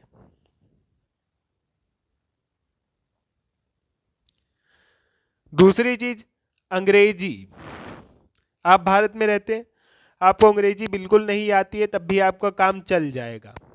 आपको विदेश जाना होगा तो ही आपको अंग्रेजी सीखने की जरूरत है, लेकिन अब अंग्रेजी सिखाने के लिए बहुत सारे सेंटर खुले हुए हैं। अब वो सेंटर अपने अंग्रेजी का प्रचार करना चाहते हैं, तो कैसे प्रचार करेंगे? वो ये कहेंगे कि अगर आपको अंग्रेजी नहीं आती है तो आपका लोग मजाक उड़ाएंगे। ये कहीं ना कहीं लोगों के दिमाग में ये बात जाती है और फिर लोग वाकई में ये चीज करते भी हैं, जबकि हकीकत में ये एक महत्वहीन सी बात है। मैं आपको यही बताना चाहूंगा कि इस तरीके से आपकी जो मनोवैज्ञानिक कमजोरियां हैं उस पर आपकी चेतना पर हिट किया जाता है, जिससे आप प्रोडक्ट खरीदें। अब प्रचार में दिखाया जाएगा कि एक व्यक्ति जाता है 4 लोग के बीच में हिंदी में बोल देता है, तो लोग उसके ऊपर हंसते हैं कि अरे तुम्हें अंग्रेजी भी नहीं आती। अब आप ये सोचेंगे कि अरे अब हमको भी नहीं आती है तो हमें ऐसा करना चाहिए, अंग्रेजी सीख ले नहीं तो लोग हंसेंगे। और कल को किसी को अंग्रेजी नहीं आती आप पाएंगे तो आप उस व्यक्ति पर हंसेंगे। क्यों? क्योंकि आपके दिमाग में बात डाल दी गई है कि अंग्रेजी ना आना एक स्टेटस सिंबल है, उसकी जरूरत कोई मतलब नहीं है।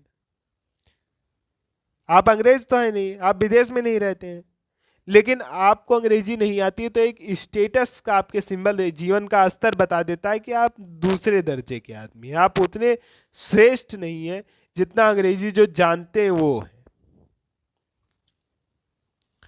अब एक 8वीं बात क्या आती है कि पैसे से खुशी नहीं संभव है।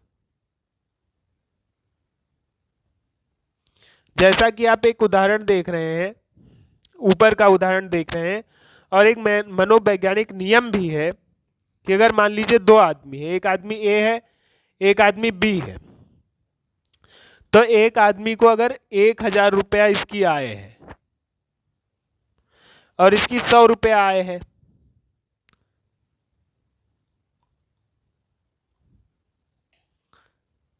ठीक है, सॉरी, इसकी इतनी आय है। देखिए फिर से थोड़ा साफ लिखेंगे हम इसको, 3 जीरो और 3 जीरो और इतनी आय है, इसकी 1000 रुपया आय है, तो इसे 100 रुपया और दिया गया, तो इसे क्या होगा, खुशी होगी। हालांकि बाकी आगे पैसे के पीछे भागेगा तो दुख होगा, वो अलग बात है, लेकिन अभी 100 रुपया दिया गया तो खुशी हुई। तो इसको जितनी खुशी होगी उतनी ही खुशी इस आदमी को पाने के लिए, जिसकी आय कितनी है, 10 लाख रुपए, उसको इतनी ही खुशी पाने के लिए जब 1 लाख रुपए दिए जाएंगे,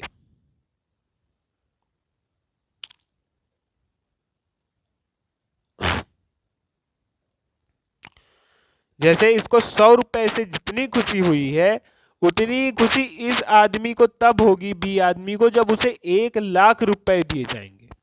कल्पना करिए, जब आपके पास पैसा कम है तो आपके पास कम पैसा और आता है, उससे आपको खुशी मिलती है, लेकिन अब जब आपके पास ज्यादा पैसा है तो उसी के प्रपोर्शन में, उसी के अनुपात में जब आपके पास पैसा आएगा तब आपको खुशी मिलेगी। इसीलिए कुछ OECD कंट्रीज हैं, OECD देशों का ग्रुप है, ये अमीरों से टैक्स लेते हैं, कर वसूल करके उसे गरीबों को देते हैं, जिससे दो चीजें, सामाजिक जो विषमता है वो कम होती है, इनइक्वलिटी सामाजिक कम होती है, सामाजिक विषमता कम होती है,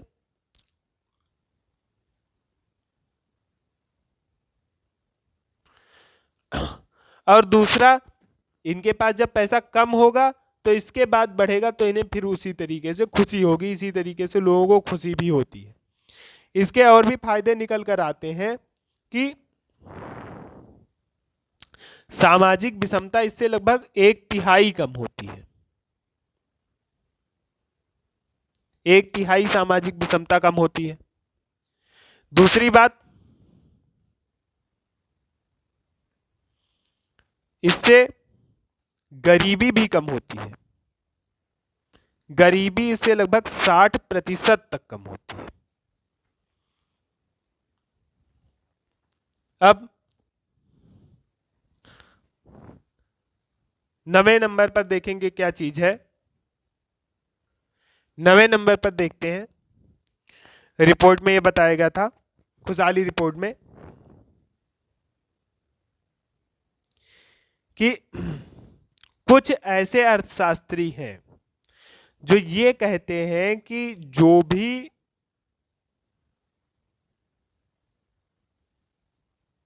कंज्यूमर है, ग्राहक,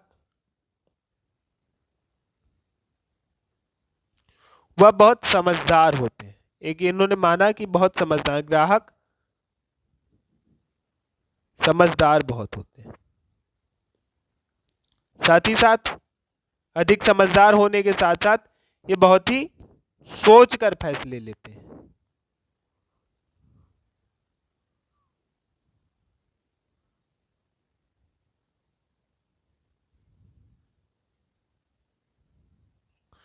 तो इस प्रकार से हम इन पर किसी भी चीज का दबाव नहीं डाल रहे हैं, ये जो भी कर रहे हैं अपनी इच्छा से कर रहे हैं, इनके ऊपर किसी भी चीज का दबाव नहीं है,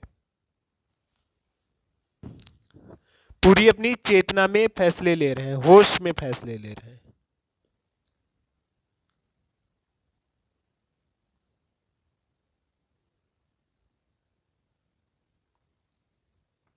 उदाहरण इसका मैं एक दूंगा आपको, जैसे कोई ग्राहक है, वो शराब पी रहा है,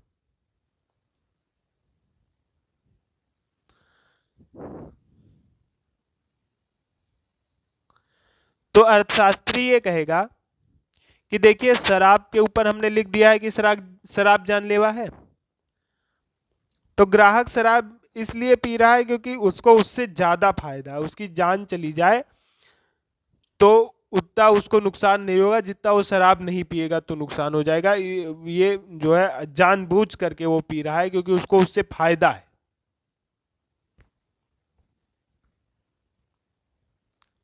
ऐसे ही एक मान लीजिए कि एक बहुत ही ड्रेस बनाई गई,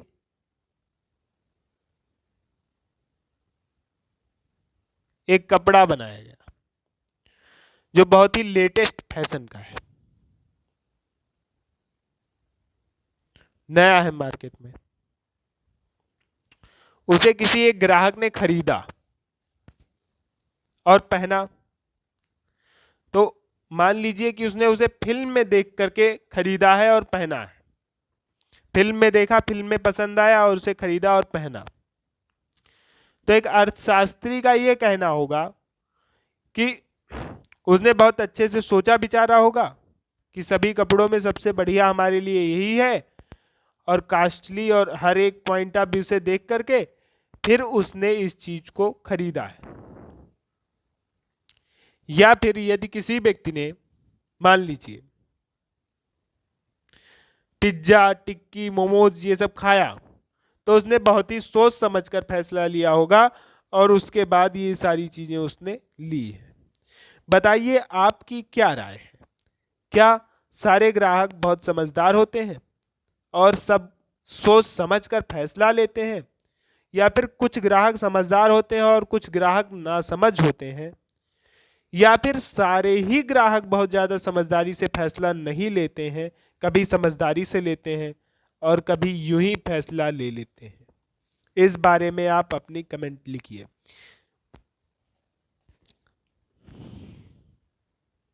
आइए तो 10वें पॉइंट में इसकी सच्चाई क्या है इसको हम जानते हैं। अभी तक आपने देखा कि विदेशी इकोनॉमिस्ट ने क्या बताया, सब लोग अपने मन से फैसला लेते हैं, लेकिन सच्चाई क्या है कि हम लोग बहुत सोच समझकर, हम सब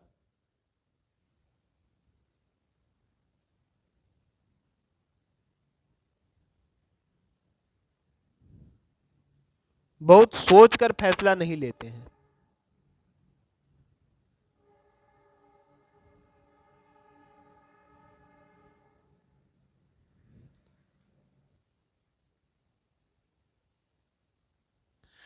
तो क्या है कि हम लोग बहुत सोचकर फैसला नहीं लेते हैं। कभी हम जल्दी फैसले ले लेते हैं, कभी हम धीमे फैसले लेते हैं, कभी हम किसी जज्बात में या कभी किसी इमोशन में फ्लो होकर के फैसले ले लेते हैं, कभी हम गुस्से में फैसले ले लेते हैं, कभी दुख में और कभी खुशी में फैसले ले लेते हैं।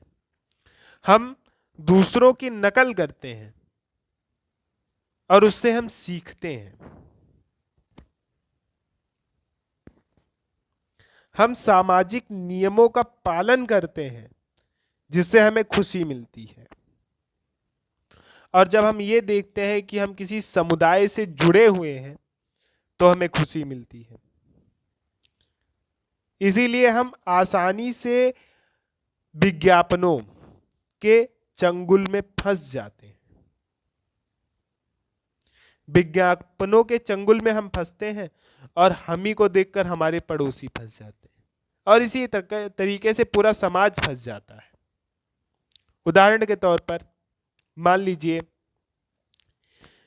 एक कॉलोनी में, अगर मान लीजिए किसी एक परिवार में, परिवार के लोग अपने बच्चों को किसी अंग्रेजी माध्यम के स्कूल में भेज रहे हैं और उनका बच्चा अंग्रेजी बोल रहा है और उन्होंने उस चीज की 4 लोग के बीच में तारीफ की, तो बाकी परिवार भी उसी चीज को फॉलो करेंगे, अपने बच्चों को इंग्लिश मीडियम में भेजेंगे, ज्यादा इसमें सोचेंगे विचारेंगे नहीं। किसी दिन आप बहुत खुश हुए तो आपका पहले से मन नहीं था कि टिक्की आज खाई जाएगी, लेकिन आप खुश हैं, आपने कहा कि यार खुशी बहुत हो रही है, चलिए टिक्की खाते हैं, और आपने टिक्की खा लिया। आपका कोई प्लान नहीं था इसके पीछे। इसी प्रकार से आप ऐसे जा रहे हैं रास्ते में आपने आइसक्रीम वाले को देखा, आपने सोचा भी नहीं था पूरा दिन, क्या हफ्ते भर से आपने आइसक्रीम के बारे में कभी सोचा ही नहीं था, लेकिन आपने देखा और आपने ले लिया आइसक्रीम। इसी तरीके से कभी नजर कहीं पर ठहर जाती है आपकी, रुक जाती है नजर, आप देखने पर मजबूर हो जाते हैं, कहीं आप बहुत जल्दी से गुजर जाते हैं। तो विज्ञापनों में आपकी इन्हीं मानसिक कमजोरियों पर ध्यान देते हुए ऐसे चित्र बनाए जाते हैं, ऐसी इमेज आपके सामने पेश की जाती है कि आप उसे देखकर रुक ही जाएं।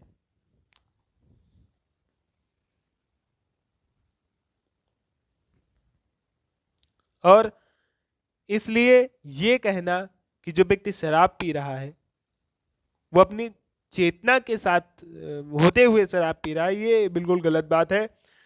और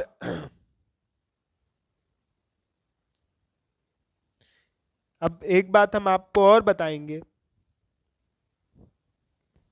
कि क्या मनुष्य के अंदर क्वालिटी होती है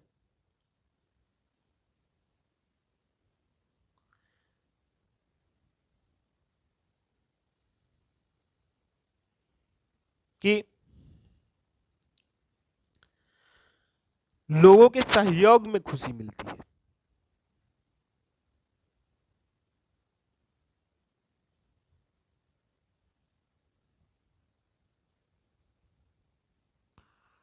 लोगों का सहयोग करने में आपको खुशी मिलेगी। किसी एक व्यक्ति का आप साथ पकड़ेंगे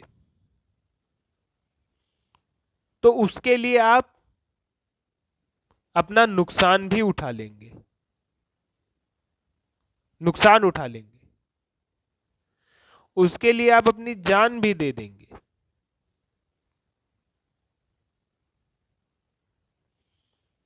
एक एक व्यक्ति का मतलब यहां पर है कि एक समाज का, एक समाज का आपने साथ पकड़ा है, उसके लिए आप जान दे देंगे, आप लड़ जाएंगे।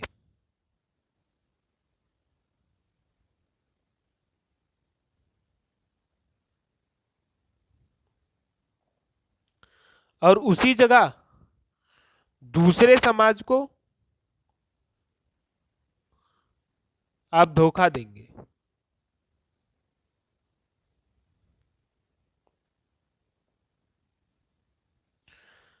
दूसरे समाज से कहीं बात आप पलट जाएंगे।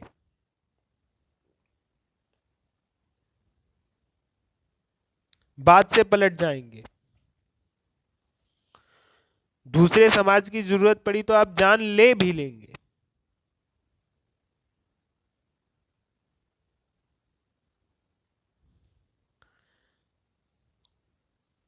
तो ऐसा क्यों होता है?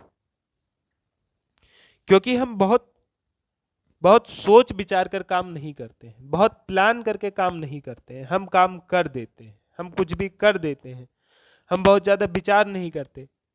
हमारे दिमाग में एक अवचेतन दिमाग भी है जो तब भी काम करता है जब हम सो रहे होते हैं, जो सोचता रहता है, जो कुछ और भी करता रहता है, जिसे हम नहीं जानते हैं, जिसे हम कंट्रोल नहीं करते हैं।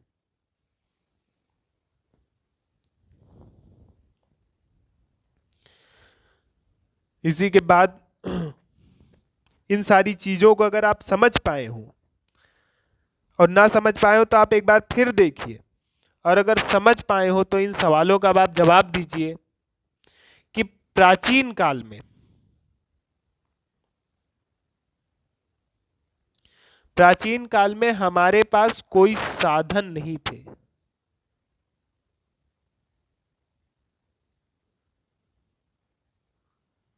उस समय का आलम यह था कि आप बहुत मेहनत करते, तब भी आपके पास इतना नहीं हो पाता कि आप खा के जिंदा रह पाए। खाने की आपूर्ति नहीं थी। लेकिन आज हमारे पास चॉइसें हैं, चॉइसेस हैं आपके पास आज। चॉइस मतलब आपका, आपके पास चुनाव है कई सारे, जिसमें में से कोई एक चीज आप चुन सकते हैं। तो अब मैं आपसे यही प्रश्न पूछना चाहता हूं, कुछ सवाल, कि क्या आपको मैं चॉइसेस दूंगा और आपसे मैं पूछूंगा कि आप क्या चुनेंगे। तो अब सवाल यह है आपके पास कि क्या आप चुनेंगे कि जीडीपी बढ़े और जीडीपी बढ़ाने के लिए आप पर्यावरण का इतना दोहन करें कि पर्यावरण पूरी तरह खराब हो जाए। क्या आप धन, और जबकि जीडीपी बढ़ाने से आपको ज्यादा खुशी भी नहीं हो रही है, इसके बढ़ने से आपको ज्यादा खुशी नहीं मिल रही है, लेकिन पर्यावरण जा रहा है, तो क्या इस मूल्य को चुकाकर आप जीडीपी बढ़ाना चाहेंगे? क्या धन आप इस मूल्य को चुकाकर कमाना चाहेंगे कि लोग और सरकार में आपका विश्वास घट जाए, आपका जो समाज है वो छोटा हो जाए, आपके समुदाय में लोग कम हो जाएं? क्या यह मूल्य चुकाकर आप धन बढ़ाना चाहेंगे? विज्ञापन पर 500 अरब डॉलर रुपए का खर्च आप करना चाहेंगे ताकि लोग सही चीज पसंद ना कर पाए, जो उनके दिमाग में है, उसके बजाय जो उनके दिमाग में नहीं है गलत चीज को चूज करें और आपका मुनाफा बढ़ाएं?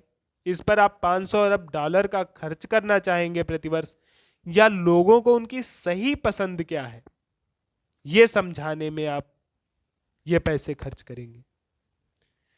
इन सारी बातों पर आपको विचार करने की जरूरत है। इसके बाद ये भी आप सोचिए कि कम से कम समाज का एक भाग ऐसा भी होना चाहिए, हर व्यक्ति के अंदर एक इस तरीके का भाव होना चाहिए जो अपने आप को पैसे से अलग करके लोगों के सहयोग पर, लोगों के और फायदे पर ध्यान दे सके। इसके लिए मैं 2 उदाहरण आपको देना चाहूंगा।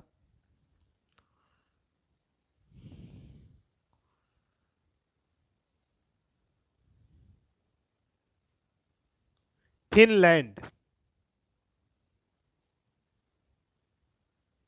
और अमेरिका,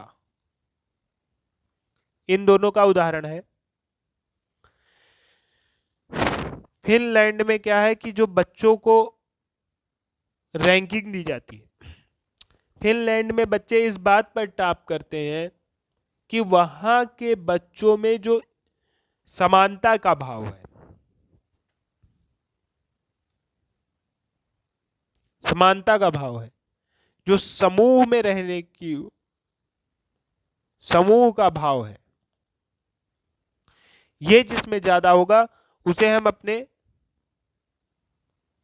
यहां का जो है अच्छा बच्चा बताएंगे। उसी जगह अमेरिका में जो स्कूल होते हैं, अमेरिका के स्कूल में क्या होता है कि वहां पर ज्यादा ध्यान टेस्ट पर दिया जाता है, और टेस्ट में जिसके ज्यादा नंबर आएंगे उसी के आधार पर वहां के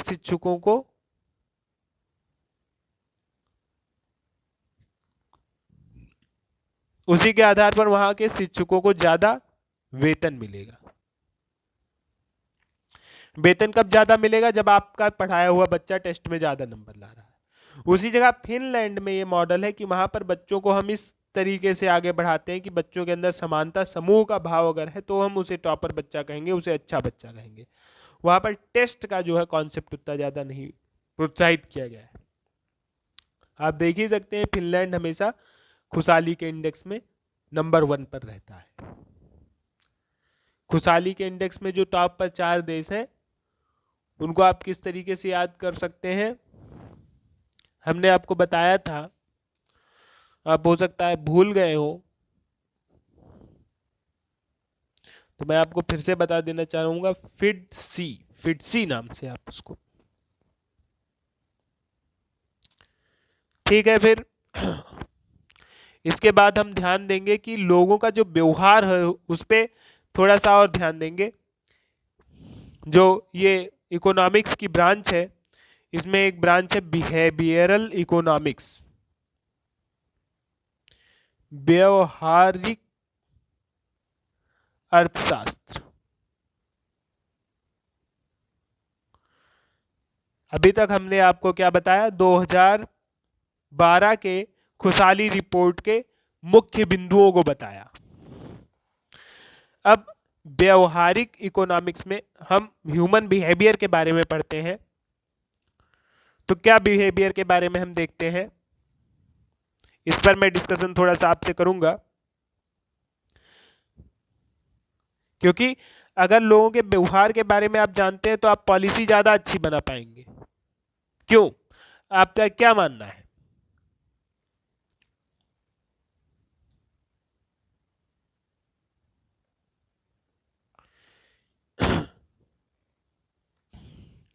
वर्ल्ड डेवलपमेंट रिपोर्ट 2015, इसमें यह बताया गया है कि अगर आप लोगों के व्यवहार को अच्छे से समझते हैं तो आप ज्यादा अच्छी पॉलिसी बना पाएंगे।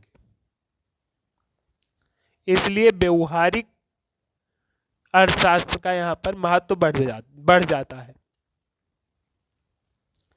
जैसे आपको उदाहरण मैं देना चाहूंगा, 3 उदाहरण। तो एक पहला उदाहरण मैं आपको देता हूं कि आपको पता है कि टॉयलेट बनाई गई, स्वच्छ भारत मिशन के आधार पर खुले में शौच मुक्त बनाना था देश को। खुले में शौच मुक्त बनाने के लिए क्या बनाया गया, शौचालय। तो उसमें यह देखा गया कि कुछ गांवों को जिनको सिलेक्ट किया गया, खास खास गांवों को, और प्लस वहां पर सब्सिडी दी गई।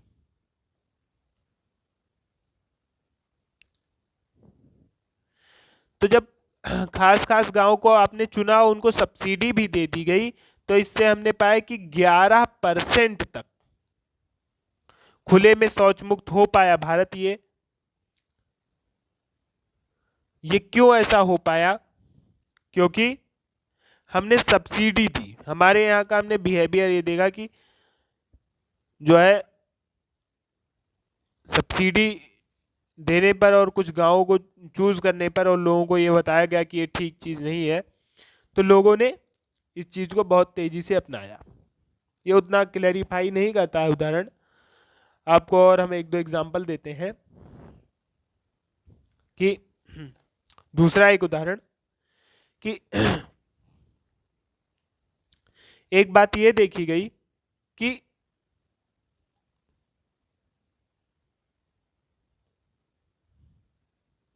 सवर्ण जाति के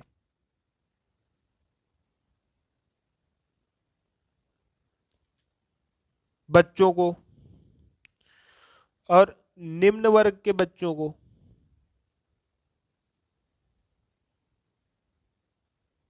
सवर्ण का मतलब उच्च वर्ग,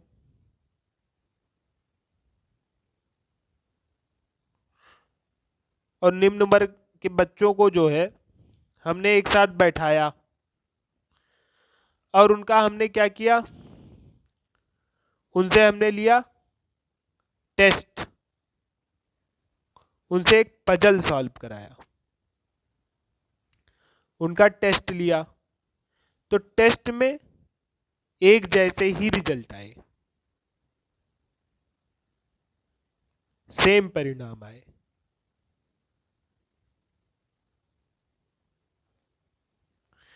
लेकिन इसमें खास बात ये क्या थी कि इन दोनों वर्ग के बच्चों को ये नहीं बताया गया था कि वो किस वर्ग के हैं। अब जब उन्हें ये बता दिया गया कि वो किस वर्ग के हैं, तो जो निम्न वर्ग के बच्चे थे, बताने के बाद निम्न वर्ग के बच्चों का परिणाम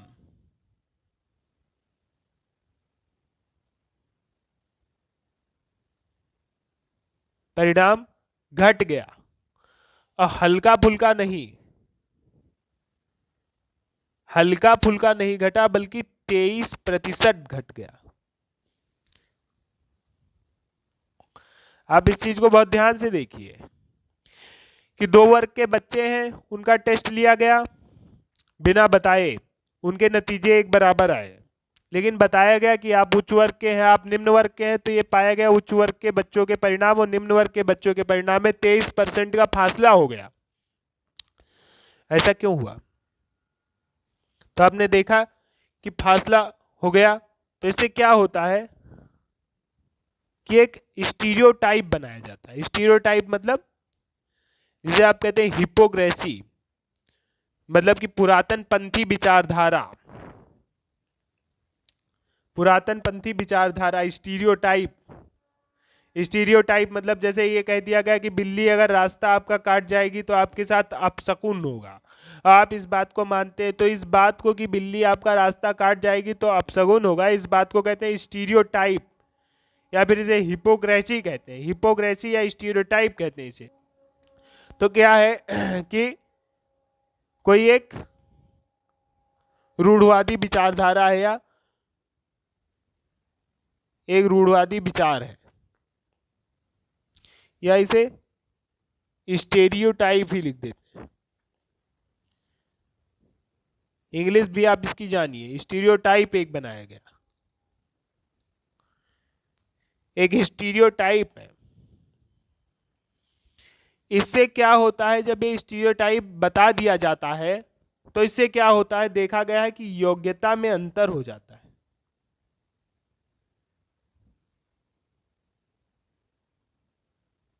महाभारत में ऐसा दिखाया भी गया है हमारे पुराने ग्रंथ में कि जो है कर्ण के रथ पर जो एक व्यक्ति बैठा था एज अ ड्राइवर, तो उन्होंने जो है वो शल्य नाम था उनका, तो उन्होंने कर्ण की बुराई कर दी, उससे उसका मनोबल कम हो गया और उसकी योग्यता घट गई।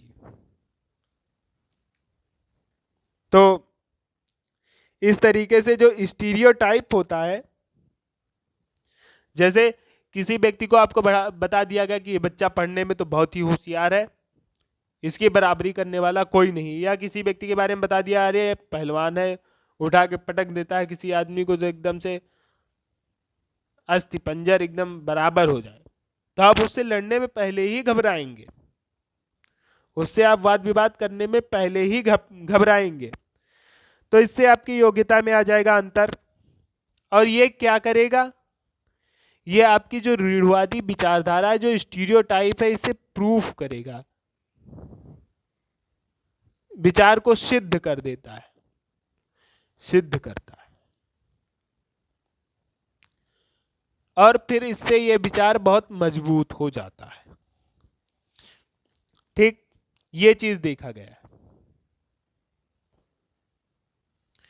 तो उसका उपयोग किस प्रकार से किया जा सकता है, यह हम देखेंगे।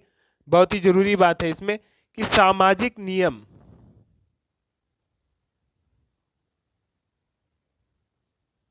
और संस्कृत को यदि आप मानते हैं, सामाजिक नियम और संस्कृति को यदि आप मानते हैं, तो इससे क्या होगा, इससे आप पर लोगों का विश्वास बढ़ेगा। सामाजिक नियम और संस्कृति को आप मानते हैं, सामाजिक नियम और संस्कृति को आप मानते हैं, तो इससे क्या हुआ, विश्वास बढ़ा। विश्वास बढ़ने से आपको काम ज्यादा मिलेगा, काम ज्यादा मिलेगा, और आपके लोग चूंकि सांस्कृतिक हैं तो ये काम ज्यादा करेंगे भी, और काम आपका समय से पूरा होगा, तो इससे आपका व्यापार बढ़ेगा। तो इस तरीके से सामाजिक नियमों को मानने से आपका व्यापार बढ़ता है। ये एक प्रयोग हो गया इसका, व्यावहारिक अर्थशास्त्र का। दूसरी चीज क्या हो गई कि साफ सफाई से, ऐसा पाया गया है प्राय कि साफ सफाई से क्या होता है, अपराध और भ्रष्टाचार कम होते हैं। तो साफ सफाई से अपराध भ्रष्टाचार कम होते हैं, यानी कि जो है ये हमारी मूलभूत भावना है, ये हमारे अंदर इवोल्यूशनरी रूट है। जब से हम बने हुए हैं तब से हमारे अंदर ये बात है कि हम अपनी बात पर अड़े रहते हैं।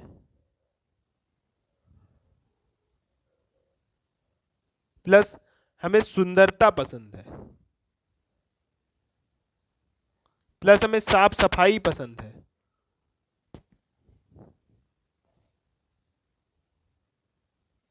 प्लस हमें दूसरों की मदद करना पसंद है।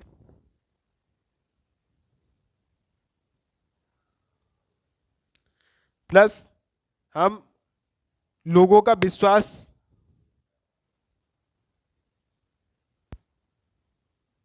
आदि चाहते हैं।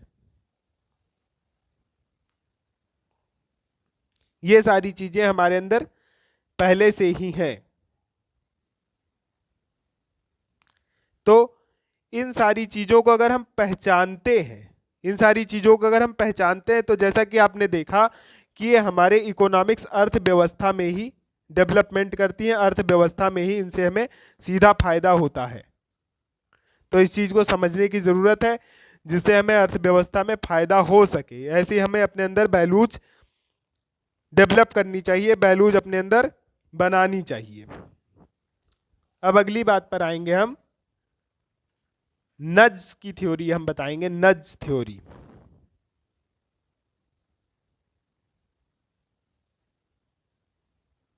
ये लास्ट टॉपिक है आज का, नज का सिद्धांत।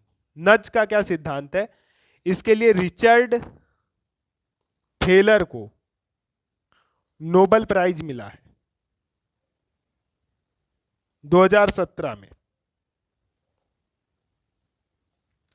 नज का सिद्धांत ये कहता है कि आप किसी व्यक्ति को बिना कहे, किसी व्यक्ति को यानी अपनी जनता को, अपनी प्रजा को बिना कहे, बिना उसकी स्वतंत्रता को खत्म किए आप उसके अंदर परिवर्तन कर सकते हैं, उसके व्यवहार में परिवर्तन कर सकते हैं।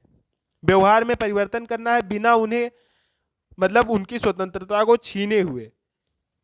एक तो आपने लगा दिया व्यवहार में परिवर्तन करने के लिए कि हेलमेट नहीं लेके जाओगे तो चालान तुम्हारे ऊपर काट देंगे, यानी कि आपने एक नियम बना दिया, उनकी स्वतंत्रता को छीन लिया कि उनको अब हेलमेट लेके जाना ही, अगर नहीं लेके गए तो उनका आप चालान काट देंगे।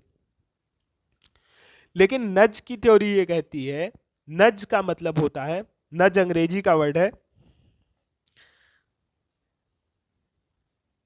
नज का मतलब होता है किसी को हल्के से कोहनी मार के उसका ध्यान अपनी ओर, अपनी बातों की ओर खींचना।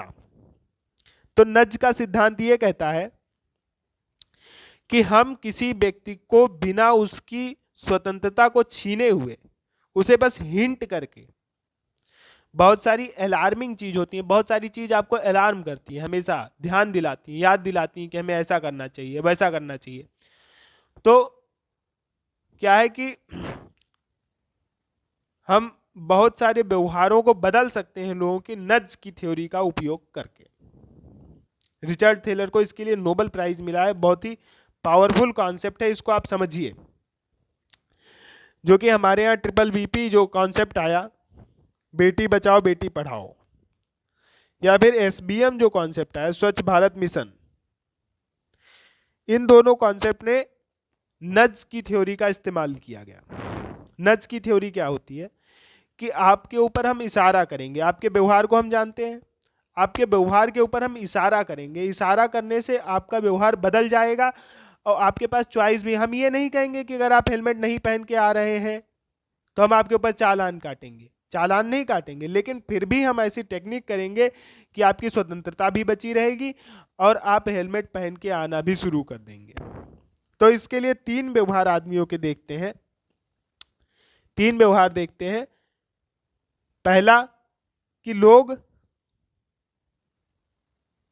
समाज के नियम और धर्म, तो इसमें क्या है कि पहली चीज, लोग समाज के नियम और धर्म से प्रभावित होते हैं, ये बात हमें पता है।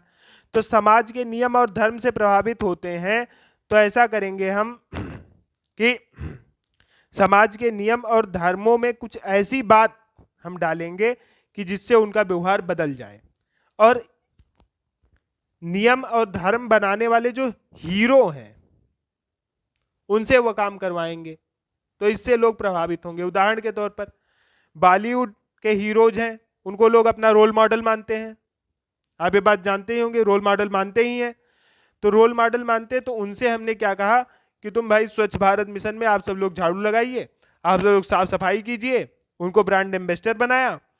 तो वो अगर सफाई करेंगे तो लोग ये देखेंगे कि ये साफ सफाई कर रहे हैं, तो हमें भी साफ सफाई अपने आसपास रखनी चाहिए। एक ये नज का सिद्धांत है जिसका उपयोग करके हम बदल सकते हैं अपने आसपास के लोगों का क्रियाकलाप। दूसरा, हम डिफॉल्ट बदल सकते हैं। डिफॉल्ट बदलने का मतलब लोगों के पास ऑप्शन जो है उसी को हम बदल देंगे। यानी अगर आपके पास मोटरसाइकिल रहेगी ही नहीं, साइकिल रहेगी, तो साइकिल से आप चलेंगे और आप हेल्दी रहेंगे। आपके पास जंक फूड नहीं होंगे तो आप हेल्दी खाना खाएंगे और आप हेल्दी रहेंगे। इस प्रकार से हम लोगों को हेल्दी बनाएंगे। लेकिन आदतें बहुत दिनों तक सस्टेन नहीं करती है, इसलिए बार बार हम उनको याद दिला करके उस चीज को सस्टेन कराने की कोशिश करते हैं। इसी के साथ हम अपना लेक्चर यहाँ पर ख़त्म करेंगे, और बस एक कॉन्सेप्ट मैं आपको और बताना चाहूँगा, मिनिमलिज्म का कॉन्सेप्ट। मिनिमलिज्म का कॉन्सेप्ट ये होता है कि जापान में मिनिमलिज्म का कॉन्सेप्ट है। मिनिमलिज्म मतलब ये होता है कि हम ऐसी चीज़ें यूज़ करें जिसे हम ज़्यादा समय तक यूज़ कर पाएँ। ज़्यादा समय तक अगर हम किसी सामान को यूज़ कर पाएंगे तो उससे क्या होता है, डिमांड कम हो जाती है। एक ही सामान को ज़्यादा समय तक यूज़ कर रहे हैं तो डिमांड कम हो जाती है, ये दिक्कत आती है। इसी तरीके से बहुत सारे डेवलपमेंट के मॉडल्स हैं जिनके बारे में हम धीरे धीरे डिस्कस करते रहेंगे। तो मैंने एक बोनस कॉन्सेप्ट आपको बताया है लास्ट में। बाकी यहीं पर हम यहाँ पर लेक्चर को ख़त्म करेंगे। अब अगले लेक्चर में हम फिर मिलेंगे, तब तक के लिए बहुत बहुत धन्यवाद।